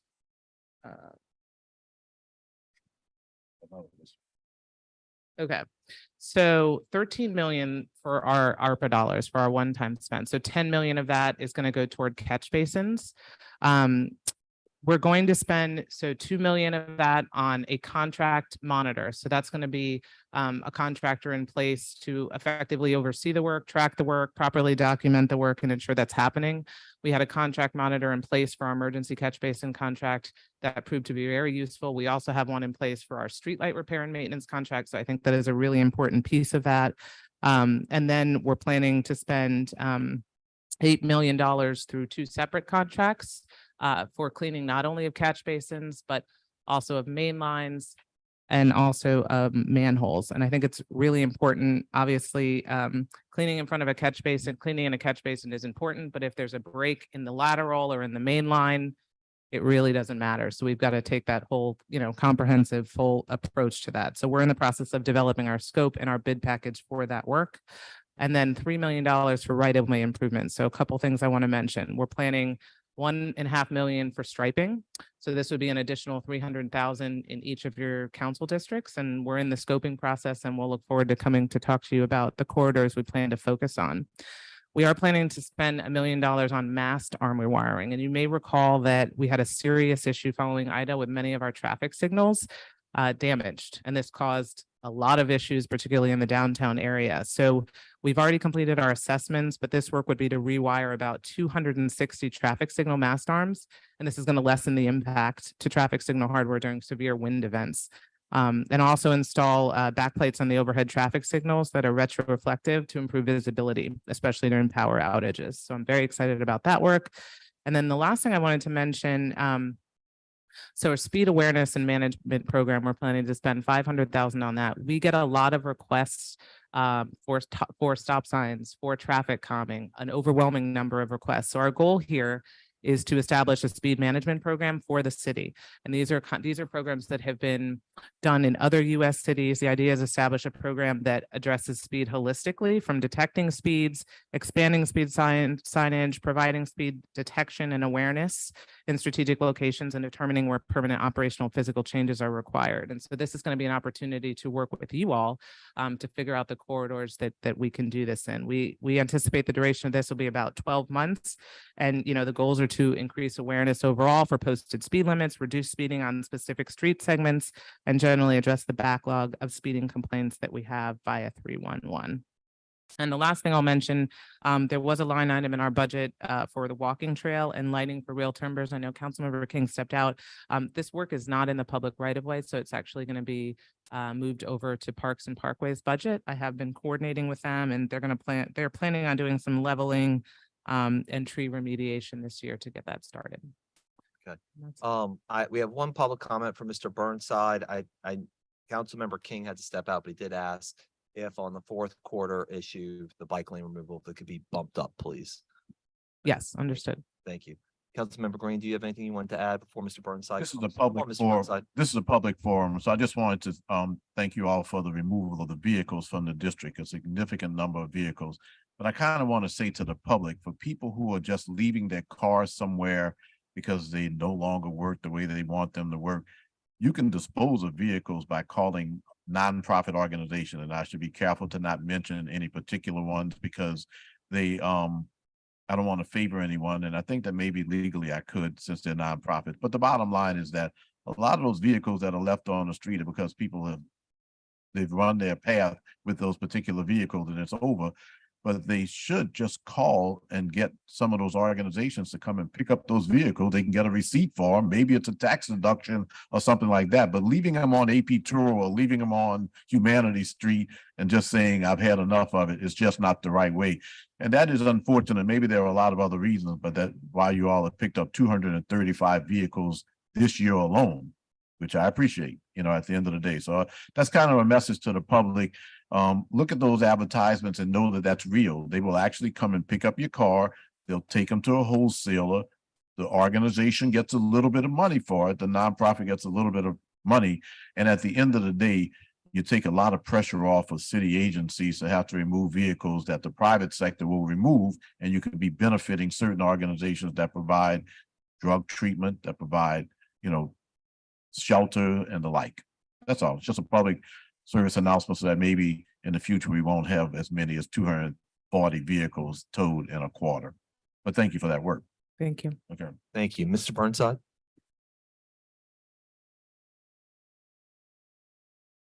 Michael Burnside, 2215 Felicity. Piggybacking on Councilman Green, I've got 3 of those on my block. 3 cars that are owned, right? But abandoned in the sense that they haven't moved in months. They're not going to move. One guy's an artist and, I got time, so that's enough. So including catch basin cleaning. Well, cleaning catch basins is great. Repairing them is good. But I know where there's a couple dozen that need to be rebuilt and reinserted into the system. Entire things need to be rebuilt. I don't see that included here. I once upon a time walked around and deeply cared about such things, and my memory works well enough that I can go back and find a good dozen of them that have been deliberately destroyed by people making driveways and other things. As far as other things to talk about, let's see here. We've got we got 49 people doing parking enforcement. None of them come through Central City except on Zulu. They come Zulu morning, ticket people. That's the only time we see parking enforcement in Central City, at least my part of it. As far as tow trucks, we've got 18 people who are employed to do tow trucks. And yet the last time I had a discussion with anybody, we were having to contract out to do our towing because we only had 2 trucks. So I don't know what the 18 people are doing or not doing, as the case may be. As regards to abandoned tires, the decision was made not to buy the cutter that was budgeted last year. And we have abandoned tires everywhere. And if we're not going to cut them, we should, pay somebody to roll them down the street and get them out of our neighborhoods. As far as ordinances that aren't enforced, back in the days of Councilman Banks, we got an ordinance passed involving a truck route change from MLK to Felicity. And we still don't have signage at South Claiborne and Felicity saying, hey, 18-wheelers don't come this way. And while we're on it, I have not checked in about 4 months, but about 4 months ago, the web pages did not have correct maps in them with regards to the change that happened multiple years ago. And as far as the rest of it goes, the ADA compliant corners are a polite way to get rid of all of our granite curbs. It would be nice to figure out an engineering scope of work where some engineer somewhere could figure out how to use granite curbs in ADA compliant corners, because they're not doing it voluntarily right now. They're just taking them out of our neighborhoods and not bringing them back. And they're not actually on any asset management public facing website. We don't know how many granite curbs are piled up in some maintenance yard, but I can tell you they seem to disappear on private trailers, which somewhat pisses me off. All right. Thank you, Mr. Burnside. Thank you for the presentation. If I could, Councilmember Jeruso, I did go out with an RFI on tires, Okay. market survey.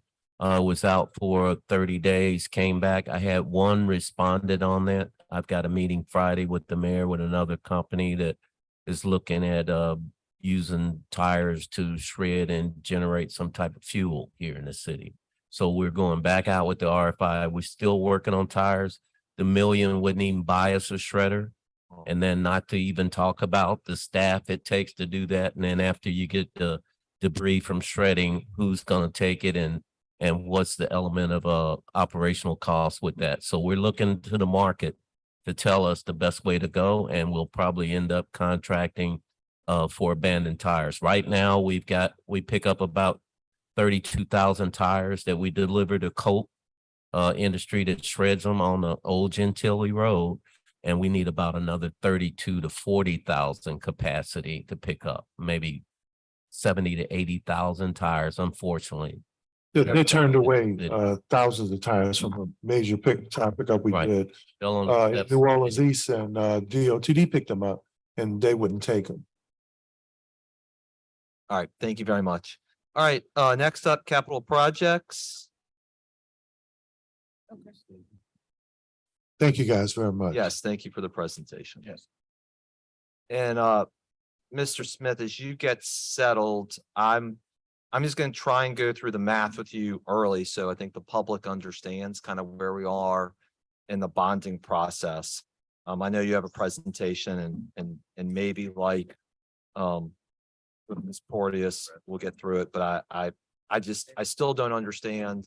And if I don't understand, then I worry that the public doesn't understand. So, all right, first, and I made it easy for me. We have $574 million in bond issuance, right? So that's the $500 million and the $74 million that we got as a premium. Kudos to capital projects and the city for doing that.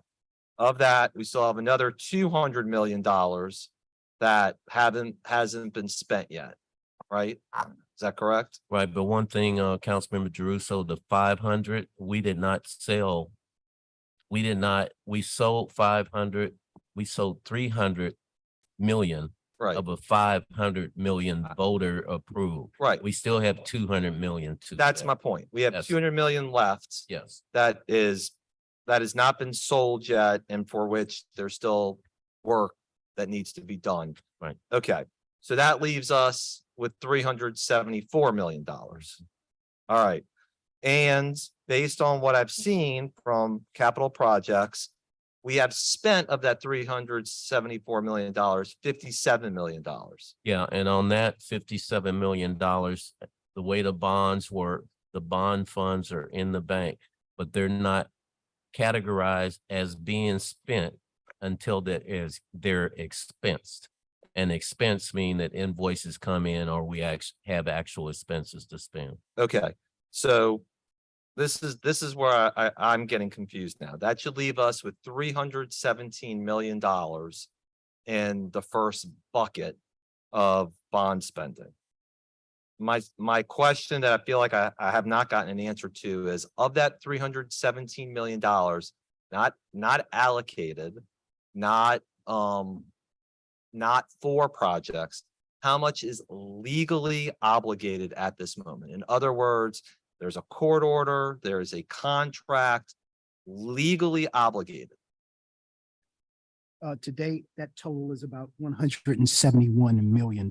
Okay, because everything kept on saying, the email that I got kept on using the words encumbered or Right. appropriated. And to me, encumbered does not mean obligated. It just means it's Program. Encumbered is contracted, contract. right? All right. Appropriation is, we've budgeted that amount for spending. Encumbrance means it's contracted and obligated. That's a language issue because I would be like my budget chairman. I would think that incumbent may need programming, because money's programmed in government.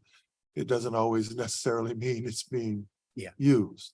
It's like state capital outlay. Yeah. Yeah. Right. Appropriation Right. would probably Okay. be the synonym Okay. for All right. program. All right, no, but I just want to make sure, again, we're all using the same language. This Okay. $171 million is obligated. Yes. Okay, so that means again, I'm using a calculator and not my math. There's 146 million for which the city is not obligated right now. It doesn't mean we don't have plans for it, but there's 146 million that the city has of that first Needs to bucket. put on projects and get them out the door. Yeah, Yes. that's right. I just want to make sure that number is right. Well, the number we're showing is 203.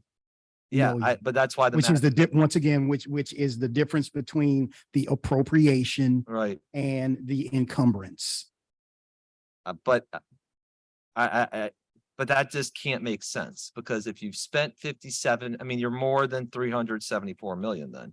No. I mean, there's three, let's again, let's do, I want to get the math right. Right. All right, so I'm just gonna do it simply. Okay. 374 minus 57 is 317, right?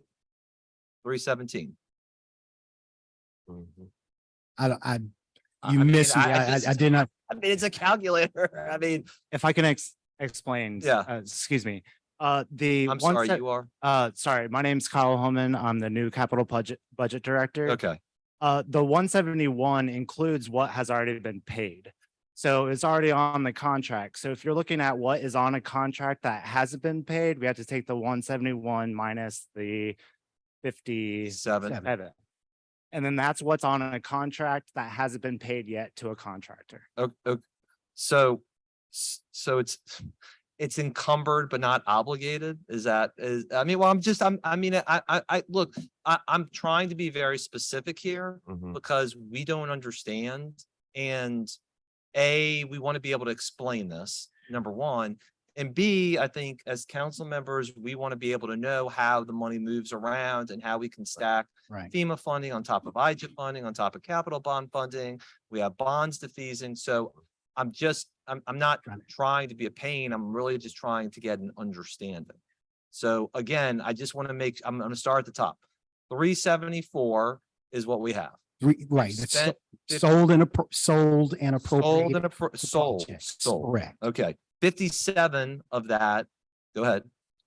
Let's tab the 57. Okay. Okay, we're going to work towards that. All Okay. right, great. Okay. Of the 374 million. Right. 171 million has been contracted. Okay. So that leaves us with 203. That leaves us with the 203. Okay. Okay, that's not contracted, So, but appropriated. so really, I mean, I'm gonna The put up, 57 comes out of the I got out of the 171 that's been contracted. 57 million has been paid out of the 171. so then it's fair to say that we have 203 at this moment Mhm. is free and clear.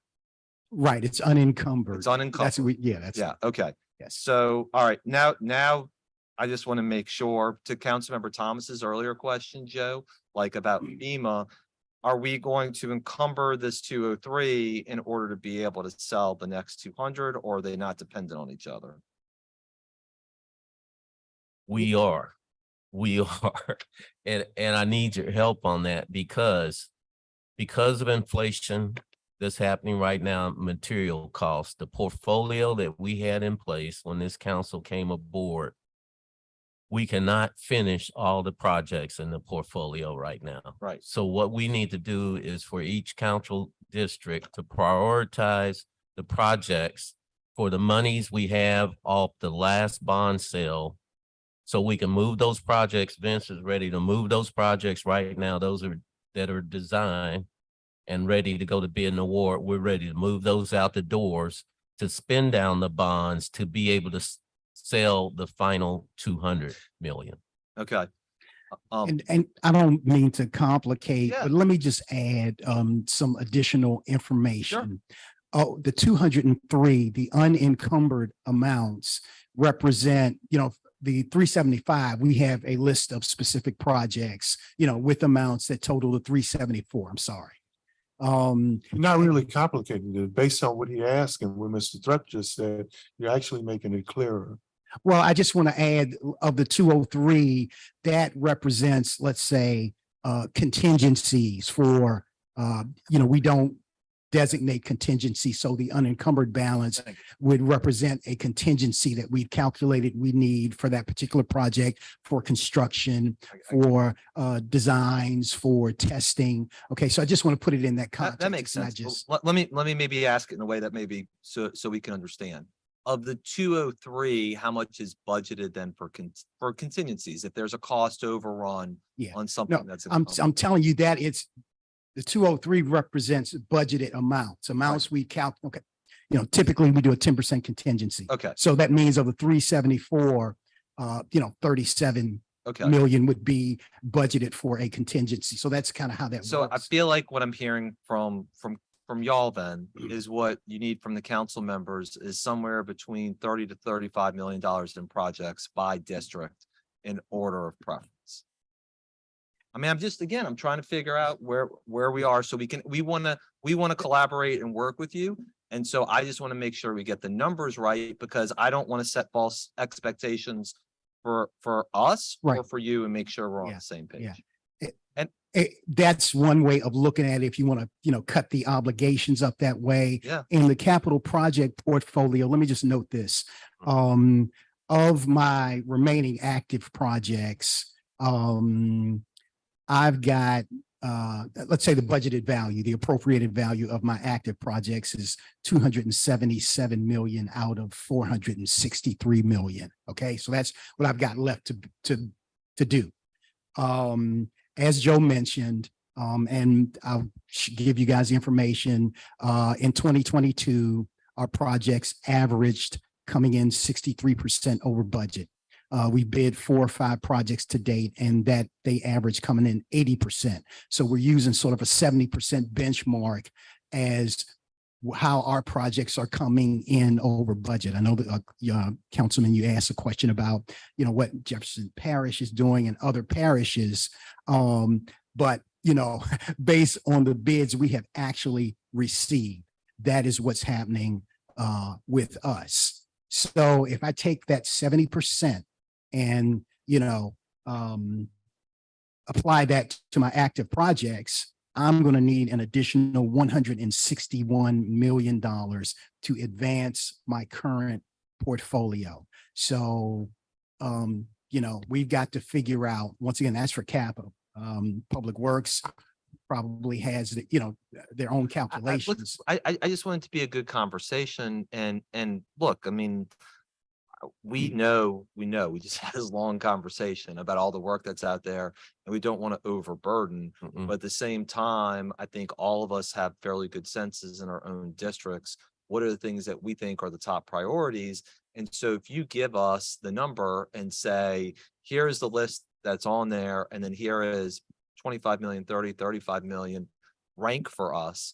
I think I would assume we're all willing to do that. Right, exactly. And just to be fair, I think a lot of the projects walking into this new council were already on our plate. We allocated funds to those projects. And then to Vince's conversation, a lot of his projects are federal projects. Right. So FEMA, the period of performance are driving those. It's pressure to move those out, Katrina related. So I think that in working with FEMA to establish to move the needle to the right on the period of performance for the JIRR program, it's going to assist the capital, give us more time. Hopefully the inflation piece and supply chain will correct itself here soon, but that's where we are right now. But that's what I don't understand. I don't understand because 70 and 80%, that's COVID supply chain disruption numbers, right? So when you look at the market right now, I mean, some folk are predicting that a lot of those costs have gone down to as low as between 8 and 23%. So why are we still getting 70 and 80%? Then when some of the projections, we listen to economists and some of the other, people who do this, they're saying that those costs are starting to go down. Why is it so much more for us? They're coming in, the contractors I've seen from JIRR and what we had to do in some instances is when the bids come in, I mean, for administration, it's up to us whether we accept the bid or not. Well, you remember I asked the question early on, was there collusion? It's my opinion that there are a myriad of problems. Okay. And we can't So, single out one particular thing. We're still having supply chain issues. Okay. There are subcontractor shortages, labor shortages, and, this is what, as I'm having my conversations with the contracting community, this is what they're telling me. The biggest issue right now is labor shortages. But how does that add to the cost? That's different from, Well, the different causes. Once again, that's causing prices. As contractors are pricing the projects, they are having to add, they're pricing risk as Yeah, well. they're If building there's a in additional supply risk. chain shortage, and it's going to cost more money after they submit the bid, a material price goes up, then, they are assuming they're going to have to eat that. So they are, putting contingencies in their bids to cover these uncertainties. Well, what I'd like to do, Councilmember Jeruso, is get with each district member, look at the portfolio, and we want to start pushing projects out the door. We have been in the process of not awarding contracts if they're extremely high. I'm looking at the national market index for inflation. And if the bid is outside that box, we don't want to blow city funds to award a contract that's overbid and burn up our bond money. So what we've done is cancel bids. We put bids back out. I think Vince had to put OJC back, the jail back out on the streets, but we want to be good stewards of those funds. But I like to sit down with each council member district and go project by project, see what your priorities are. We have the money. We want to start pushing them out the door. Can I just ask this question, Joe, maybe in a more direct way too, is I think we always got to deal with what's the hottest, right? And it's so to Councilmember Thomas's earlier questions, if spending the FEMA money is the hottest thing that we have to do. Yes. And then there's another federal fund that's the hottest, and then the bond funding. I think it would help us in addition to know what the timelines are. So that way we understand the ordering as well, because if it's, hey, we want this capital project done, but we've got to award Mirabeau Gardens in order to Right. meet a federal guideline, then I think that helps all of us understand the timing as well as the money too. Right, and to be frank, I think I got Lenitra Hassan, my federal grants manager in the audience. To be frank, when we go down this list, it's some FEMA funded projects where we've committed design money and it might not be feasible to finish the project. It might be more feasible and as a good steward to cancel that project and take the bond money or the federal money, move it to something else. that's clear. Mhm. All right, go ahead, Mr. Smith. Well, do you want me to? Yeah, go ahead. answer the pre- Yeah, okay. please do.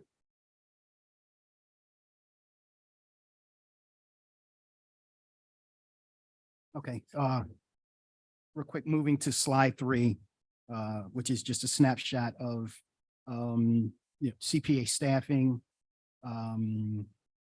Total budget is 2.5, annual budget is $2.5 million. We've got a small shop. Don't have any issues with personnel. Going to the next slide. This is just a little more detail on the various positions in the department. We currently have 3 positions open. We're in the process right now of doing some reorganization. I'm trying to, reconstitute my project controls division. Currently outsourcing project controls, and I need to bring that in-house. So of the 3 positions that are open, I am right now actually have made an offer to a management development analyst. I've got a PM1, this is PM2. I've got a PM1 position that just became vacant that I am actually hiring within City Hall. So that's happening as well. The reporting analyst I'm promoting from within. So once again, just making mostly internal adjustments to try to shore up my project controls division. Regarding capital project update, this slide is just a summary. big picture look at what's happening in capital projects. We've got 149 projects right now at a budgeted value of $464 million. Of those 149 projects, 75 are complete. And you can see the various breakout of the number of projects in each council district. And we can get to you just in answering the question you asked about the information about, timelines for and breakdowns of funding for each project. We got all that available, and we'll definitely get that to you guys this week. Taking a deeper dive into specific project phases, we've got 16 projects under construction. Of the 16, 8 of them will be complete within the next 30 days.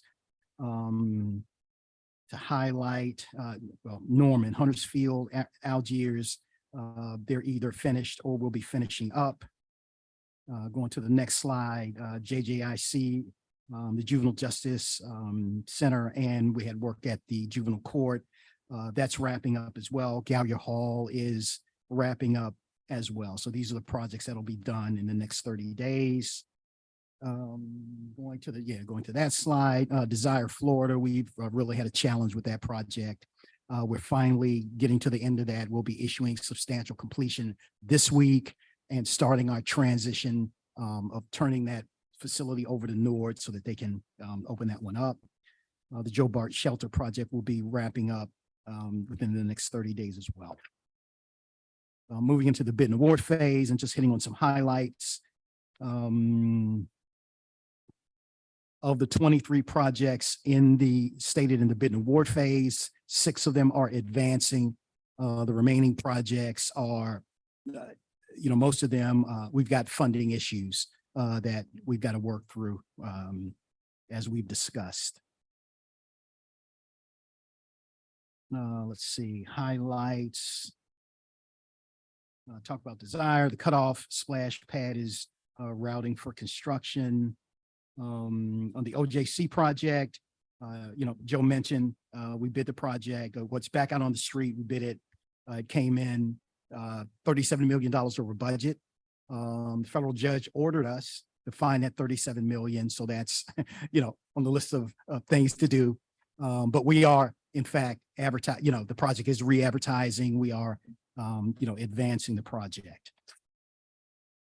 The Claiborne Corridor going on the next page. That project is out for procurement.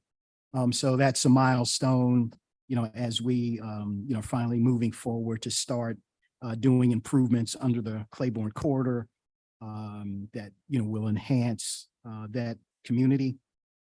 The George Washington Carver project is advertising. That one, had been held up for various and sundry reasons for quite some time. So we're finally moving with the Carver project. Skelly Rupp Stadium repairs is moving forward as well. Next page, the Morris Jeff Pool project is moving forward. And I do want to mention right quick, in the ordinance that you guys addressed early on in this meeting, that was, sort of accounting and cleanup.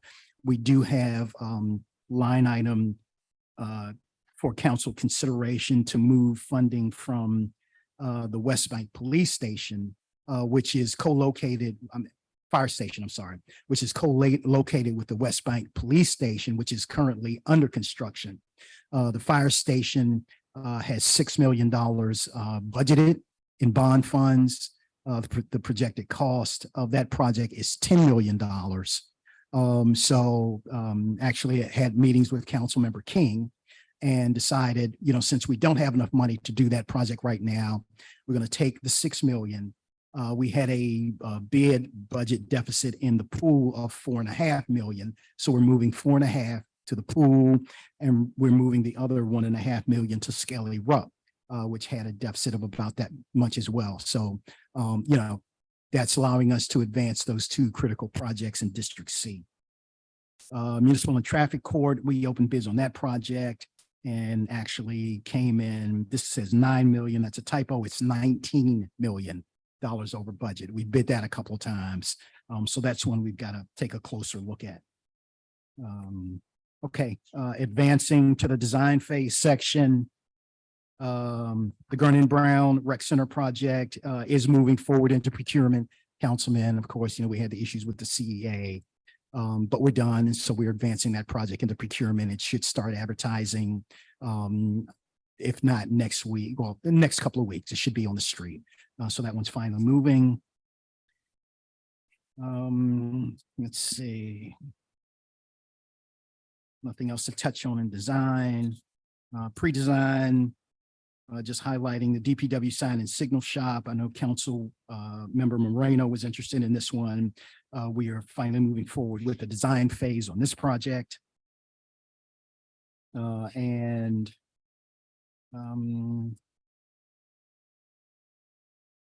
That's all I've got in terms of highlights.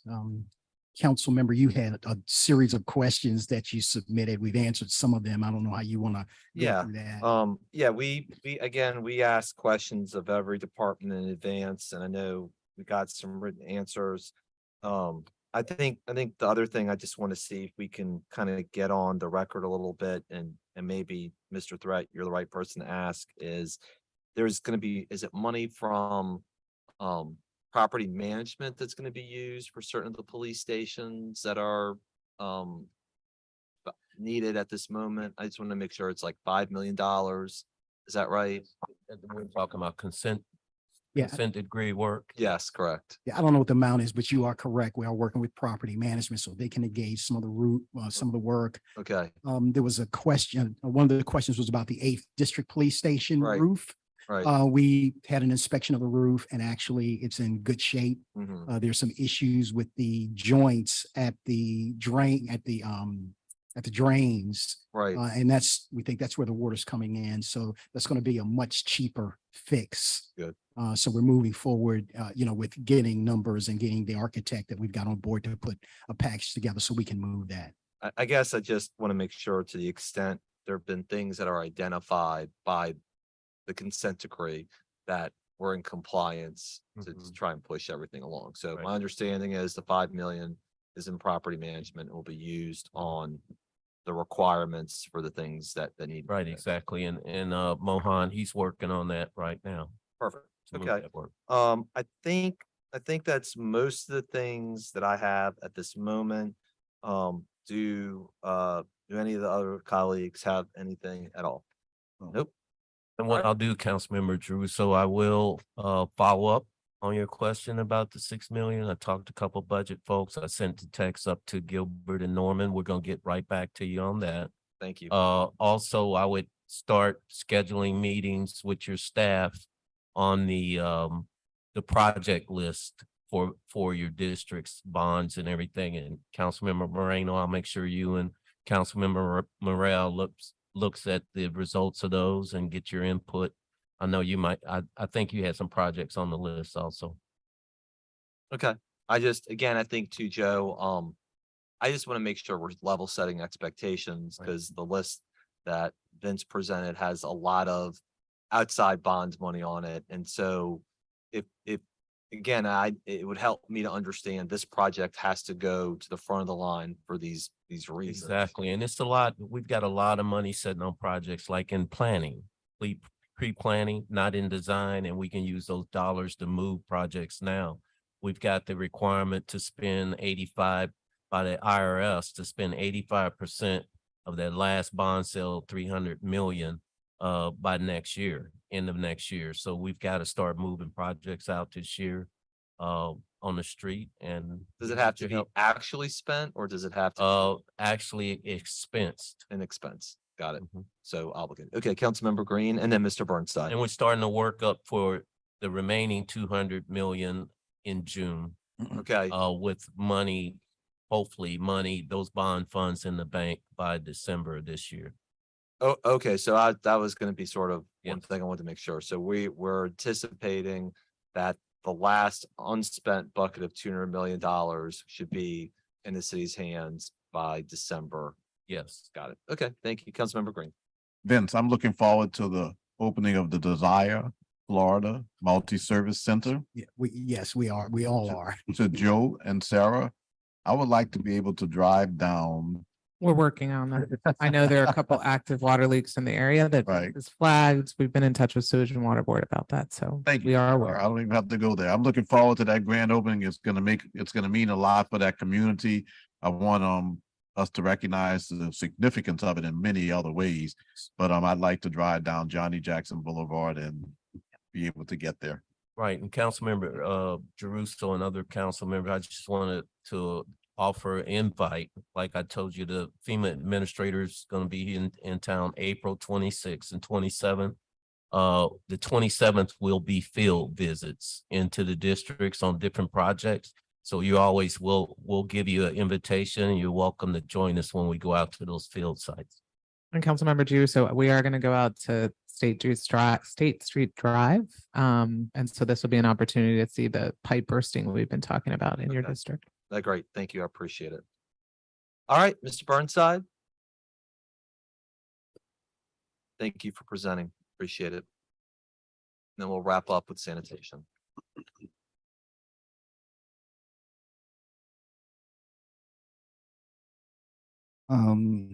So Michael Burnside, 2215 Felicity. On page 23, there's discussion of $37 million for municipal auditorium redevelopment. It might be nice to hear a little bit about that. As far as the VA building, there's 3 different places, the total $4 million. I think the VA building is being highly underutilized, and I think, quite frankly, the city should sell it and it should be turned into a bunch of apartments and short-term rentals and whatever we can, because it's just sitting there. And yes, I know I know that there's a shelter in the back door. And I've not been inside the shelter, but people who are homeless have talked to me about it. But still, it's a very large building. It would be nice to know what the EOC on the 9th and 10th floor is going to be. The New Orleans Union Passenger Terminal is one of these things that really should be moved out to the airport, along with the maintenance yard and all that land that currently divides the poor from the rich. Needs to have a street grid put on it so that people can go from Memorial Commons over to the new VA hospital through the middle of what is now the VA, I misspoke, the Amtrak maintenance yard. As far as some of the other things that are here, I had 2 more questions and now I can't find the stupid pieces of paper. They're in here somewhere. I'll just keep flipping until I run into one there. On page 10, it talks about the city council chamber phase 3, 2. My eyes are no good. It would be nice to have a little bit of a sound system in the back, little cubicle back there, because people go back there to eat lunch or whatever, and it'll still be nice to hear these individuals talk. As far as the other thing that I wanted to bring to you. I guess that's a compliment, right? It's important for me to hear what you say, Mr. Green, because your vote matters a lot to me and it Alright. affects my life. So yes, I really would like to hear it. I worked as a page in the Idaho House of Representatives. They piped the music into the bathrooms and everywhere else.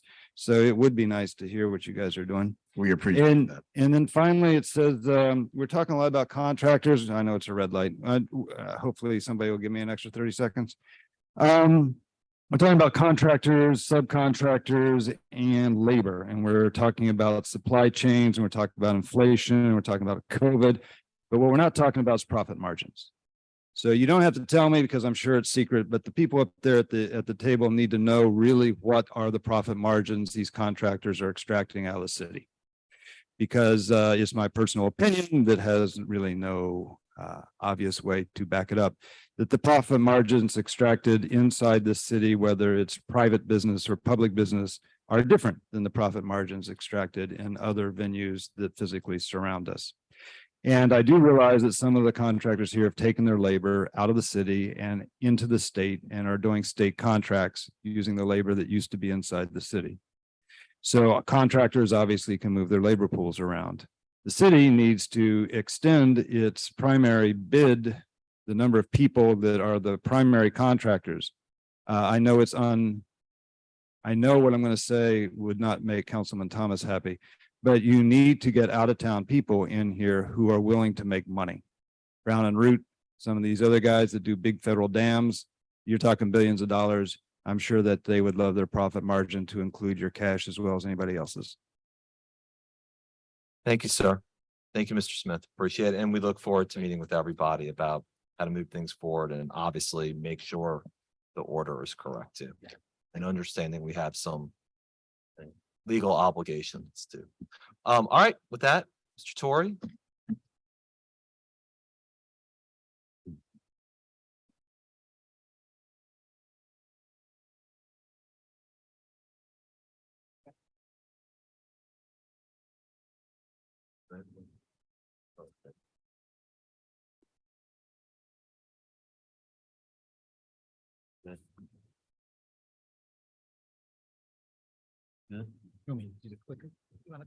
Yeah. All right, Matt, let's see if we let you get to your first slide.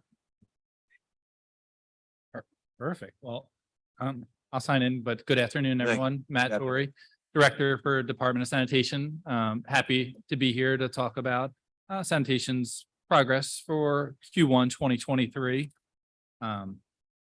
Start with our budget snapshot there. So for, a good part of the first quarter 2021, as usual, sanitation is consumed with Mardi Gras operations. We play a major role in the cleanup of Mardi Gras.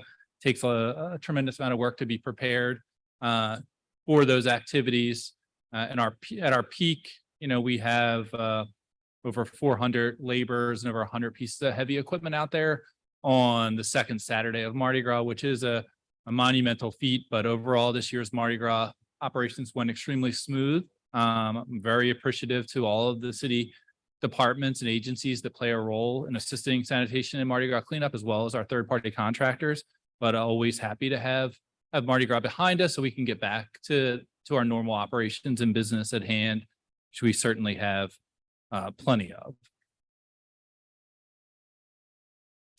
As far as personnel for the department, we continue to have a very robust hiring pipeline. You see here, we actually are currently staffed above our budgeted FTE. And that's been through, and working directly with the CAO and CFO on positions and the fact that our workforce is so fluid and attrition can be high in our field operations. We're moving people in and out, and sometimes, obviously, as we have candidates, we move to hire them. So we're really appreciative that the CAO and the CFO work with us to be able to go above our budgeted FTE, as was talked about during the budgeting process. And we're actually optimistic to be able to continue to grow our FTE counts. We certainly, need more bodies, men and women working on the ground across the city to perform the essential functions that we do: litter removal, illegal dumping, cleanup, and so on. So I know while it does show us here at 66 FTEs above the 60 that we were budgeted for, we internally are tracking several vacancies in our department based on some recent departures. We have one code enforcement assistant that actually opened up this week with a longtime employee moving over to NOPD, which we were really, excited for her about, for the opportunity, but sad to see her leave. So we have a candidate identified for that 5th Ranger position in sanitation. We'll work to fill that once that position is fully open. We have an equipment operator that is scheduled to start with us this Sunday. That'll fill our 19th and final position for equipment operator. Again, looking to go above that 19 in 2023 and bring on some additional equipment operators to help us with our 7-day-a-week operations. And we have 3 labor positions that we're looking to hire and put people in those positions as well. So again, I think we work very collaboratively with the CAO, CFO on filling those positions. No problem of late filling positions. Again, we do have attrition, but we seem to have people coming steadily to us looking for work. And that's in large part due to the rate adjustments that civil service did several years ago with regards to entry level as well as equipment operators. So we find that our hourly rates are much more competitive than they were years ago, and that really helps us with attracting outside applicants, which was a challenge several years ago for sanitation. With regards to one-time funds, we did have an allocation of $1.6 million to address our illegal dumping backlog. This project was a carryover from 2022. We had this project in place then. We actually made some really good progress at the end of 2022 with our contractor, MDL Enterprises. MDL was able to remove over 700 illegal dumping cases in 2022. We got them back up and running after their contract was extended in 2023 with MDL resuming work on February 27th. So they got right back out there. We have 3 contractor crews working 5 days a week across every neighborhood of the city, working through our backlog. In the first 3 weeks that MDL was back with us, they remediated close to 300 illegal dumping locations and removed 143 tons of debris. Our sanitation department is still operating our single illegal dumping crew 5 days a week. So I know a lot of times we'll get asked about timelines and questions and where we are. So right now, MDL is focused on our backlog queue from October to December of 2022 and aggressively working through that. Sanitation is focused on January 2023, the requests that were submitted then. We're making great progress on that. But I think the 4 crews that are working 5 days a week are really making headway into this. And we're very optimistic by the end of the summer, we'll have put a significant dent in the backlog, which is currently, a little bit over 1,300 illegal dumping requests. So really happy to report that this money is certainly being well spent. MDL has done an excellent job of mobilizing crews. The one thing, also want to remind and let everybody know is that sanitation still remains the only group that can remove tires. So while MDL can remove debris, if there are tires present, they note that on their logs, and sanitation then dispatches a crew to finish up those locations where tires are present. So there may be a crew that comes out and removes the debris, and sometimes we'll get an email from residents saying they left the tires. Well, it's only because we're going to get sanitation will go back and get those, and that's because sanitation is certified through LDEQ to remove and transport those waste tires. But again, really happy to have MDL back with us again. MDL is also one of our Mardi Gras vendors. They were with us on the ground during the 2 weeks of Mardi Gras cleanup as well, playing a critical role.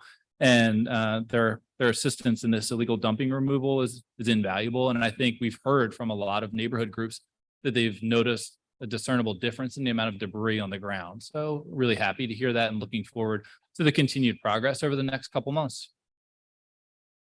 All right, well, the board is fully lit, so we'll go in order. Councilmember Green, Councilmember Moreno, Councilmember Harris. I want to start off with a positive and thank you for this morning's cleanup under the Claiborne Bridge. At 7 o'clock this morning, significant numbers of workers and vehicles and even one front end loader were working hard and made a tremendous difference in the area, the sanitation, the look, basically saving people in terms of their health by removing some of those needles and other items. So this morning I had an opportunity and media did show up for that one because frankly, I called them and said, look, you all keep talking about all the negatives, with regards to the homeless situation here, those who are unhoused.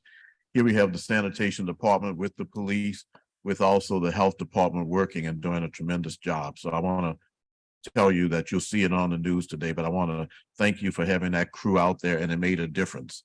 I want to also applaud the fact that not only do your sanitation crews clean up, but they seem to be genuinely interested in the people because they talk to them.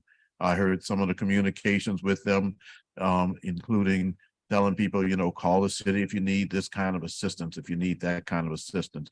And I think that often that people don't recognize just how many calls there are for sanitation cleanups. And I appreciate the fact that as I go through my district, I can take a picture of before, call sanitation, and then take a picture after and share with the public that the cleanups are done. I do hope that there is a time in the near future when we won't have to have so many calls for illegal dumping.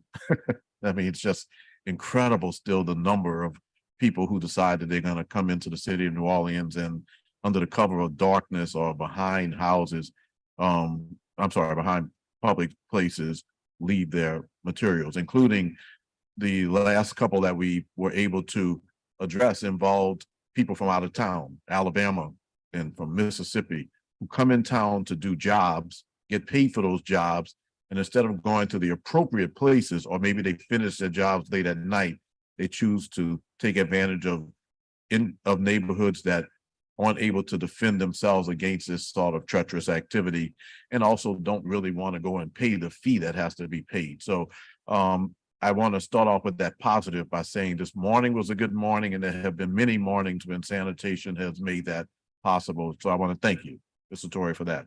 I do want to also emphasize to the public that the city council has put in place enhanced, if you will, opportunities for illegal dumpers to be fined more than they have been fined in the past. Now it's not $200 for the first, $300 for the second, and then $500 for the third. It starts off at $500. So you're going to pay a fine, and we would charge more members of the public if the state allowed us to do so. We also have the opportunity to seize vehicles, and the New Orleans Police Department is ready. They've already said, citizens, send your videos to NOLA311.gov, and you will have a response by someone. But the bottom line is that if you have a video or a photo that can get us a license plate or something that is going to enhance our ability to seize vehicles and to find individuals who take advantage of our communities and basically destroy them through their illegal dumping, the city of New Orleans is going to work with you on it. So I kind of want to do like an unofficial, now that the law has been signed into place, that enhances the penalties, now that the council has tweaked out certain measures such that we have a procedure involving now safety and permits as opposed to the health departments, and safety and permits already has hearing officers and a hearings process. We're ready to go. We're ready to say to the public, we want to reduce the number of illegal dumping incidents with public support by your making available to 311 and to the various departments such as sanitation and the police information that we need to know so that we can catch those illegal dumpers. If you see a site that has been cleaned up, such as was recently cleaned up under 610 or under 10 now, and then you notice something the next day, send us information, even if you haven't identified that person with a video, because there are cameras all around, and I'm sending a message to those who are illegally dumping in our city that we will find you through other cameras and other means, private sector. So let's use this as an opportunity to use these numbers as an example of how much to the taxpayers, how much it costs these illegal dumpers, how much they cost us. $1.6 million, a one-time allocation to get these illegal dumps cleaned up, and we haven't even finished. That's money that could be used for other purposes, but that's money that has to be spent because our neighborhoods cannot be allowed to be destroyed as they're being destroyed in some instances with this illegal dumping. And this is money that could be better spent.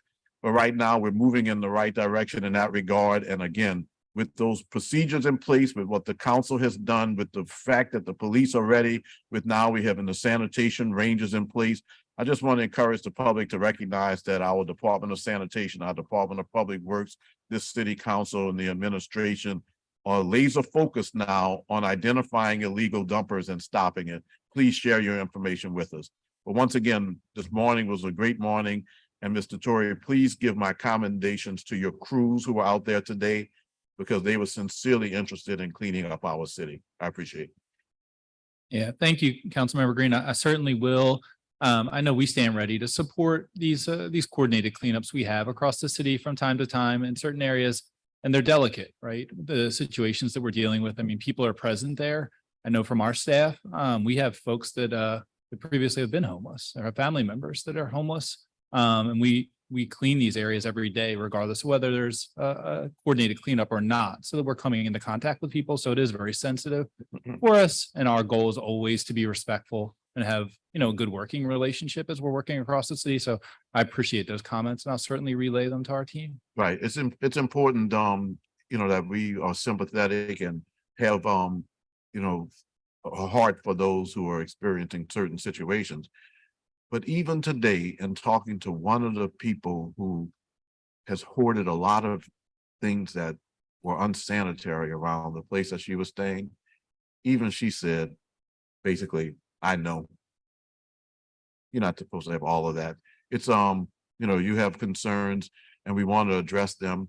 And also, this is a little bit larger, but we also helped people today because they have vouchers to be able to look at potential locations. But the main thing is that sanitation is not sometimes about cleaning up. It's also about enhancing quality of life for the people who experience some of that debris and those other factors that affect their health. So I think we're moving in the right direction. There's certainly a lot to be done, and I know that you'll have, follow-up questions from others. And I would have a lot more questions, except that I'm so pleased with what I saw today at 7 a.m. and they left, and they're still not gone, but so much was done in 5 hours. Thank you. Thank you, Councilmember Green. Councilmember Harris, and then I'll take up Councilmember Moreno's question. Sure, thank you. I guess, yeah, riffing off of what Councilmember Green said, there is increased dumping around the Uptown Recycling outfit over on Claiborne. What are we doing about that business?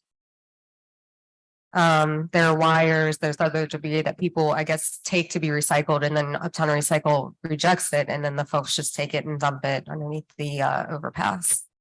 Yeah, so with most of the recycling outfits across the city, we find this problem. Folks will bring things that are deemed not eligible and then deposit them around the perimeter or in the neighborhoods around it. So we've talked to Uptown Recycling in the past. We've asked them to try to be a good neighbor and clean up their perimeter.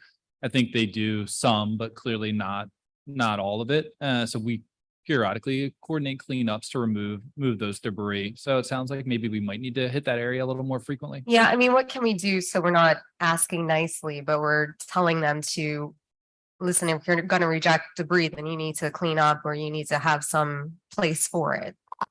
Yeah, and I think Councilmember Harris, if I could, Matt, we've been talking to Councilmember Thomas's office about, getting some further enforcement in the ordinance for walk-up salvage. We're working on the ordinance right now, some of the language to show that if you, and this is happening with DPW cutting into the traffic signal boxes, Yeah. cutting street lights off the interstate, cutting copper out of That's worth nothing. right, Yeah. out of houses. So what we're doing is working on the ordinance right now for you folks to look at, that really says, hey, if you walk up salvage, if you're a business, you walk up, you fingerprint, you provide a copy of your ID, and in 3 days, we'll mail you a check. Okay. So we're hoping to discourage, walk up traffic and the commercial businesses. And once that ordinance is put in place, then we'll start talking to the businesses that conduct those. Okay, and I look forward to that. I knew that Yes. there was something like that in the works, and I'm happy to co-sponsor that. Would it be possible to post a sanitation ranger in areas where we know that there's constant illegal dumping? When you say post, like a stakeout almost? Stakeout, post, some sort of I mean, deterrent? Periodically, yes. We only have 5 rangers, 1 per district. So it is challenging given the scope and the size of a district for a ranger to be kind of positioned in a steady place for a period of time. But it's not to say that periodically we can't do that. And you're anticipating my question. I know I've asked you this before. What are the chances of doubling the sanitation rangers? I mean, District B is a big district. I mean, we're all big districts. To have one person who is the designated sanitation ranger doesn't seem like it is effective enough. I mean, certainly something we can discuss with the CAO, the CFO. It's a budgetary thing, first of all, then it's a hiring. The ranger position is one of our more challenging positions actually to hire, just based on the salary level and where it comes in on the enforcement spectrum. Right. Folks that tend to have the qualifications usually end up matriculating to code enforcement or safety and permits versus sanitation. So we have that. And then of course, there's just the onboarding stuff, vehicle, space, things like that. But I mean, I'm open to working with the administration on that. I feel like we've asked this question before, and I think we're all the district council people are for increasing the number of sanitation rangers. So I would encourage you to, if you need to get a civil service and get a salary study done to make sure that you're paying appropriately, attracting people appropriately, I would encourage that. If you need my help with doing that, I've done it for the fire department, EMS. I'm happy to work with you on that, but I do think we need additional resources given the amount of illegal dumping. Those sanitation rangers are deputized, is that correct? Currently, and I think now we had 3 that were deputized and 1 left, so now 2 of our rangers are. And how's that going? I mean, the pilot phase was interesting to say the least. I think we learned a lot. The biggest takeaway is that when a commissioned person, not a police officer, goes and tries to present something to someone, they're very likely to disregard them Right. and tell them to go away. And there's no recourse for that. So where our roadblock we found is that when we got to the point where we were seeking to issue citations through the deputization process a couple times, the store manager on site would just refuse to provide their ID and refuse to sign the citation. And there was nothing the ranger could do. If it was an NOPD officer, I mean, they in theory could have arrested them if they refused, but that's not something that sanitation can do. But I guess, in the enforcement world, that's the outcome. If an officer, if you have a citation that's trying to be issued to you and you refuse to accept it from an officer, you would in theory be arrested. We can't do that. So we were hitting roadblocks there and then I think we have a couple really bad actors that are chronic that we were trying to get to that level with, and they quickly figured out that we had hit the end of our road and we couldn't go any farther from a sanitation ranger deputization perspective. Well, it sounds like we need some legislation to close that loophole, number one, so that you can escalate it to NOPD or to some sort of nuisance crime rather than this is just a citation, that's a civil citation. The other thing I would encourage you to do, and again, happy to work with you, Matt, as we do all the time, is to take a look at our most effective branch of government, which are the parking enforcement ladies, and see what they do, because I know that if you refuse a ticket, you somehow get a ticket anyway. And I know their license plates involved, et cetera, but really taking a look at how their operations work and how you might put that into the sanitation ranger's wheelhouse. I think one of the differences with the deputized inspectors and rangers, they actually have to hand the summons to a person, where parking enforcement is a little different. You can leave it on the car. Yeah. So that's a big challenge we've had, I know, in Public Works with our deputized inspector. It sounds like a loophole that we can close legislatively. Again, happy to work with you on that. I just want to turn to Richard's Disposal because we are getting an uptick in trash and recycling misses. I think you've seen from Matt from my office. I just want to be sure that if Richard's is back on the decline, that we have Waste Management and Ivy Waste on tap to supplement services if necessary.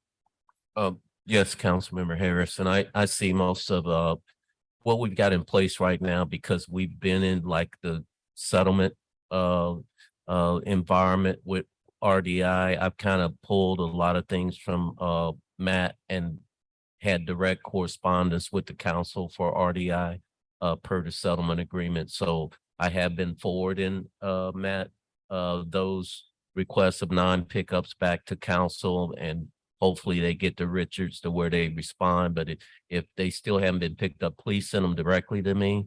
And then what I'll do is push them to council. I think that we're about finalized on that package right now. And I think Councilmember Jeruso, to your concern, we are still keeping the supplemental. We'll have it in the contract to be able to respond as we move forward in the settlement agreement. And I think June or July, just to keep leverage on our side, we still might go forward with a RFP toward the end of the contract for Richards. But I mean, to their defense, if they are going to use that settlement amount to get new equipment and bring up hourly rates, and if they're performing an acceptable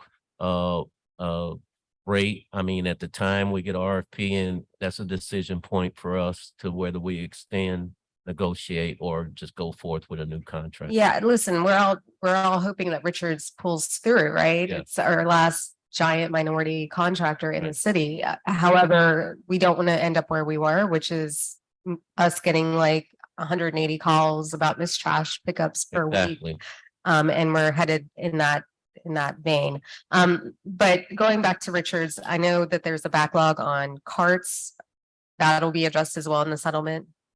Yeah. Okay. So to your first point, I've noticed some more complaints coming directly from your offices, but overall, the number of complaints still is continuing to trend down month over month, which is encouraging. So I don't know if it's just some specific areas where we're having problems with that are vocal.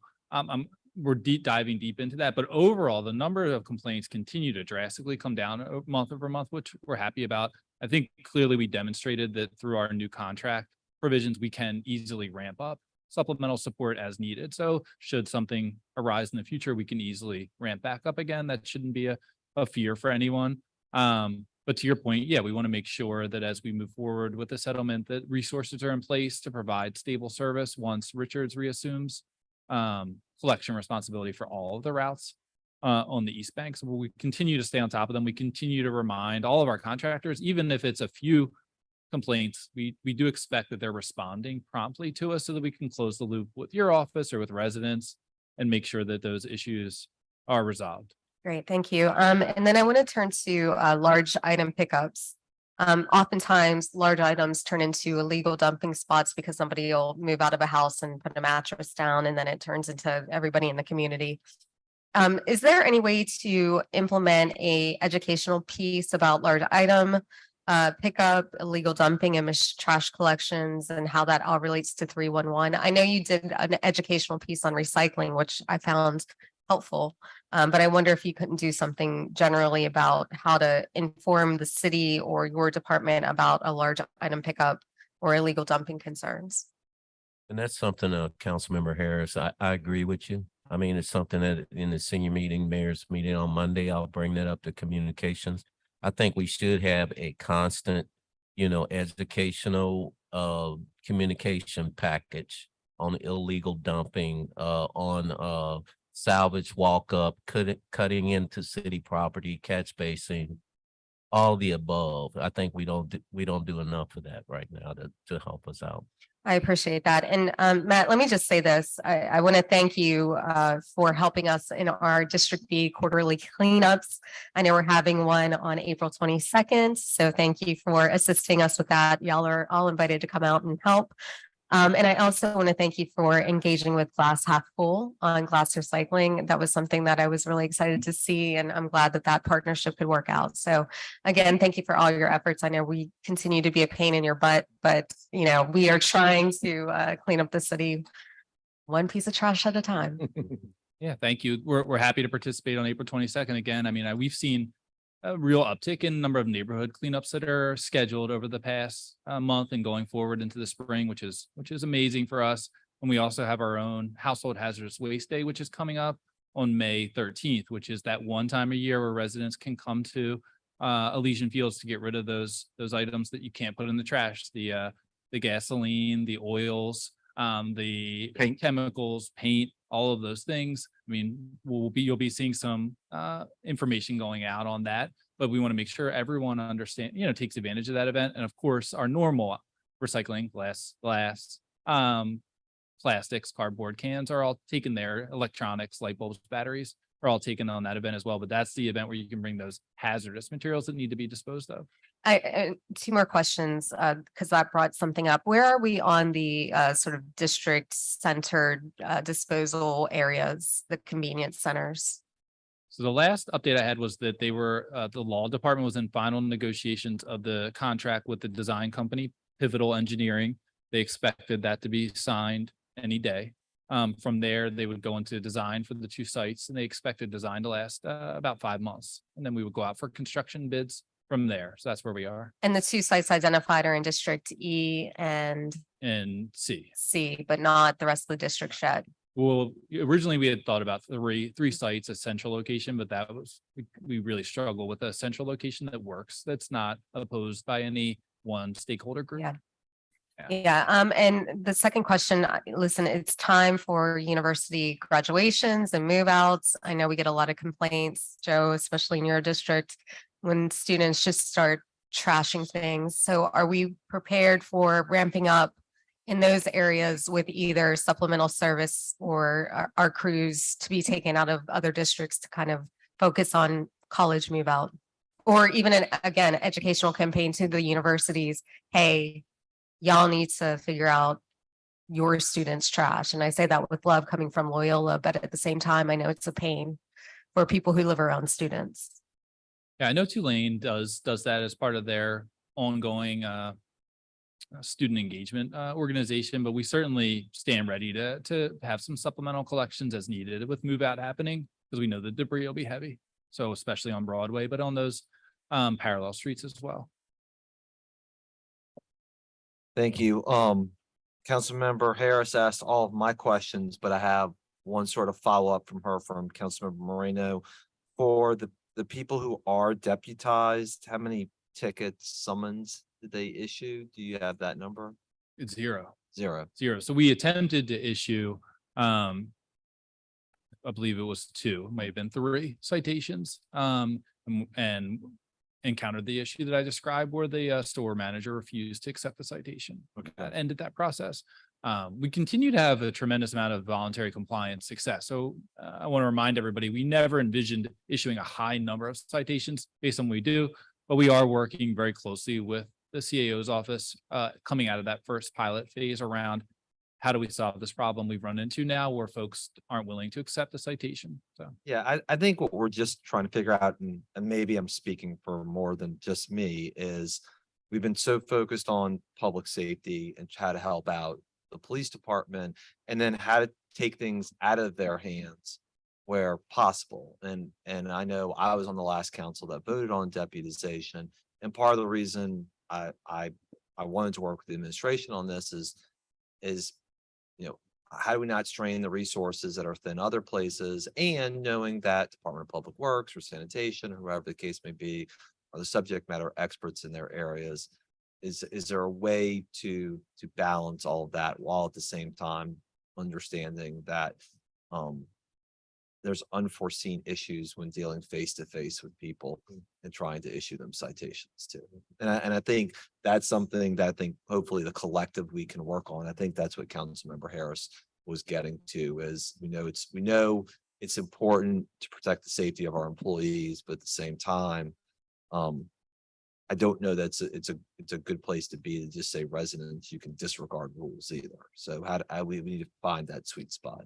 Right, and I think in some of the public safety meetings we've had on the task force, Councilmember Jeruso, I think we were talking about constables or something. So That's what I was just gonna say. I was gonna say that I'm working with Tom Mulligan. We actually met with the constables to talk about some of the ways they could support in safety and permits and code enforcement. And then we talked specifically about citing trucks that are operating on non-truck routes. Because I think exactly what Matt was talking about, it's a little bit challenging to think of somebody who doesn't have a uniform, doesn't have a badge, doesn't have a car with lights, trying to get somebody who's driving an 18-wheeler to pull over so that we can cite them. So I think that's moving forward.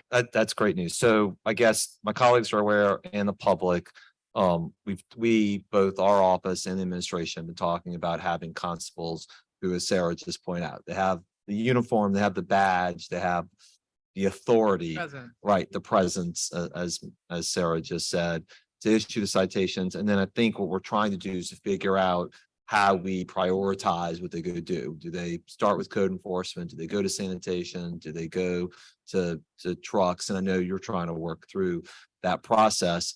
And then I guess sort of a question then we ought to ask is, if we're using the constables as our thing, do we need to reevaluate whether deputization is working? Because I think it's nothing wrong with trying something. I think we all should be in the business of trying things and recognizing sometimes they're just not as successful as others. But if we're imperiling civilians, for lack of a better word, then I don't know that we want to leave it in the law unnecessarily. So I think let's see how the constables work out for all of us. I think it's exciting. Sarah, do you have just like a roundabout when you think they will start? Because I know constables are just trying to work through payment issues. And Yeah, we're trying to work through payment, vehicles and other supplies that they might need. I think I learned in the meeting, there's actually already a previous sort of employment agreement in place. So I think we may be trying to use that to speed up the process, but I'll follow up with Tom and Lance and get you an answer on what the timeline is, but as soon as possible. Great. Maybe what would be helpful is we have law tomorrow. If you wouldn't maybe asking law to be prepared to answer that question, because I would think it goes through them ultimately with the contracting, right? Yeah, I'll follow up with them. Yeah, that'd be helpful. Thank you very much. I appreciate it. All right, Mr. Burnside, last but definitely not least.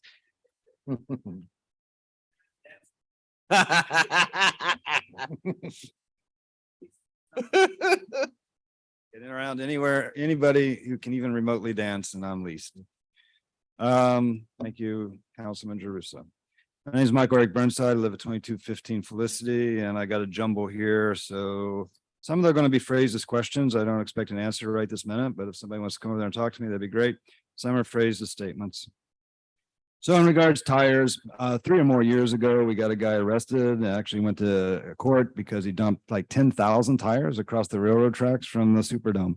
That took a lot of work on a lot of people's parts. The question is, has anybody been arrested since then? The next question becomes street sweepers. They don't work really well. And does anybody know that fact? The next thing is you seem to only have one actual garbage truck for sanitation. Now, I understand sanitation goes around front end loaders and dump trucks. I got that. I've seen it and it's a good thing. But I believe you only have one actual dump truck for sanitation. And if that's true, that sort of needs to be changed. As far as MDL goes, it would be really nice if they somehow or another got certified to take tires out there rather than relying on sanitation to come along, because the timing doesn't work well. You basically have a continual dump. Sometimes it's tires, sometimes it's trash, sometimes it's both, sometimes for a day or two it's neither, but it sets up an expectation that you can go there and dump all you want. I'm specifically talking about the corner of Phillip and Barrett. So when we come here, we have illegal dumping at 2313 St. Andrew. It's a dump. It doesn't have any tires yet.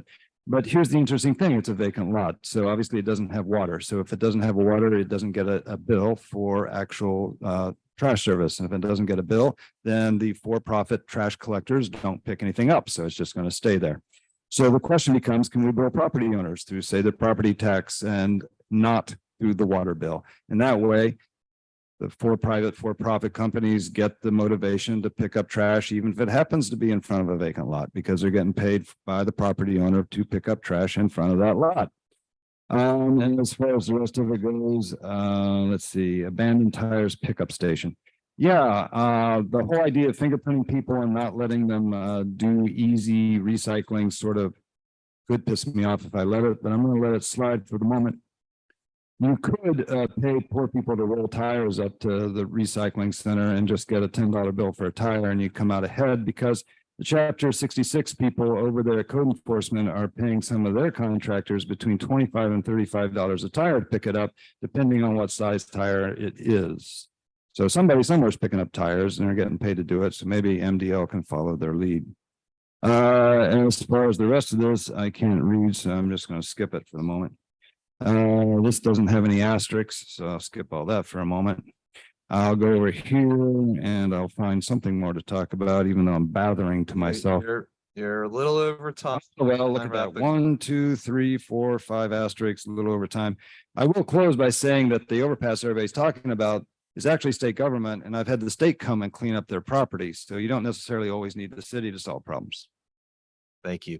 Thank you all for being here today. We appreciate it. Councilmember Moreno, you want to Yep. announcement? Just one quick announcement, the IJA meeting, the Infrastructure Jobs Act update meeting is going to be postponed until the 21st. The reason for that is our legislators are stuck in Baton Rouge, who are part of this committee. So we wanted to make sure that they could also participate. So on the 21st at 10 o'clock is when it's postponed to. Thank you so much. you. Thank Thank you you. to everybody for being here today. Yeah. We'll stand at ease tomorrow. We come back with joint governmental affairs and budget, safety and permits, property management and law. Will be here for that. And then following that, we have the SWIPNO Ordinance Advisory Committee. Thank you all very much. Thank you all. Thanks.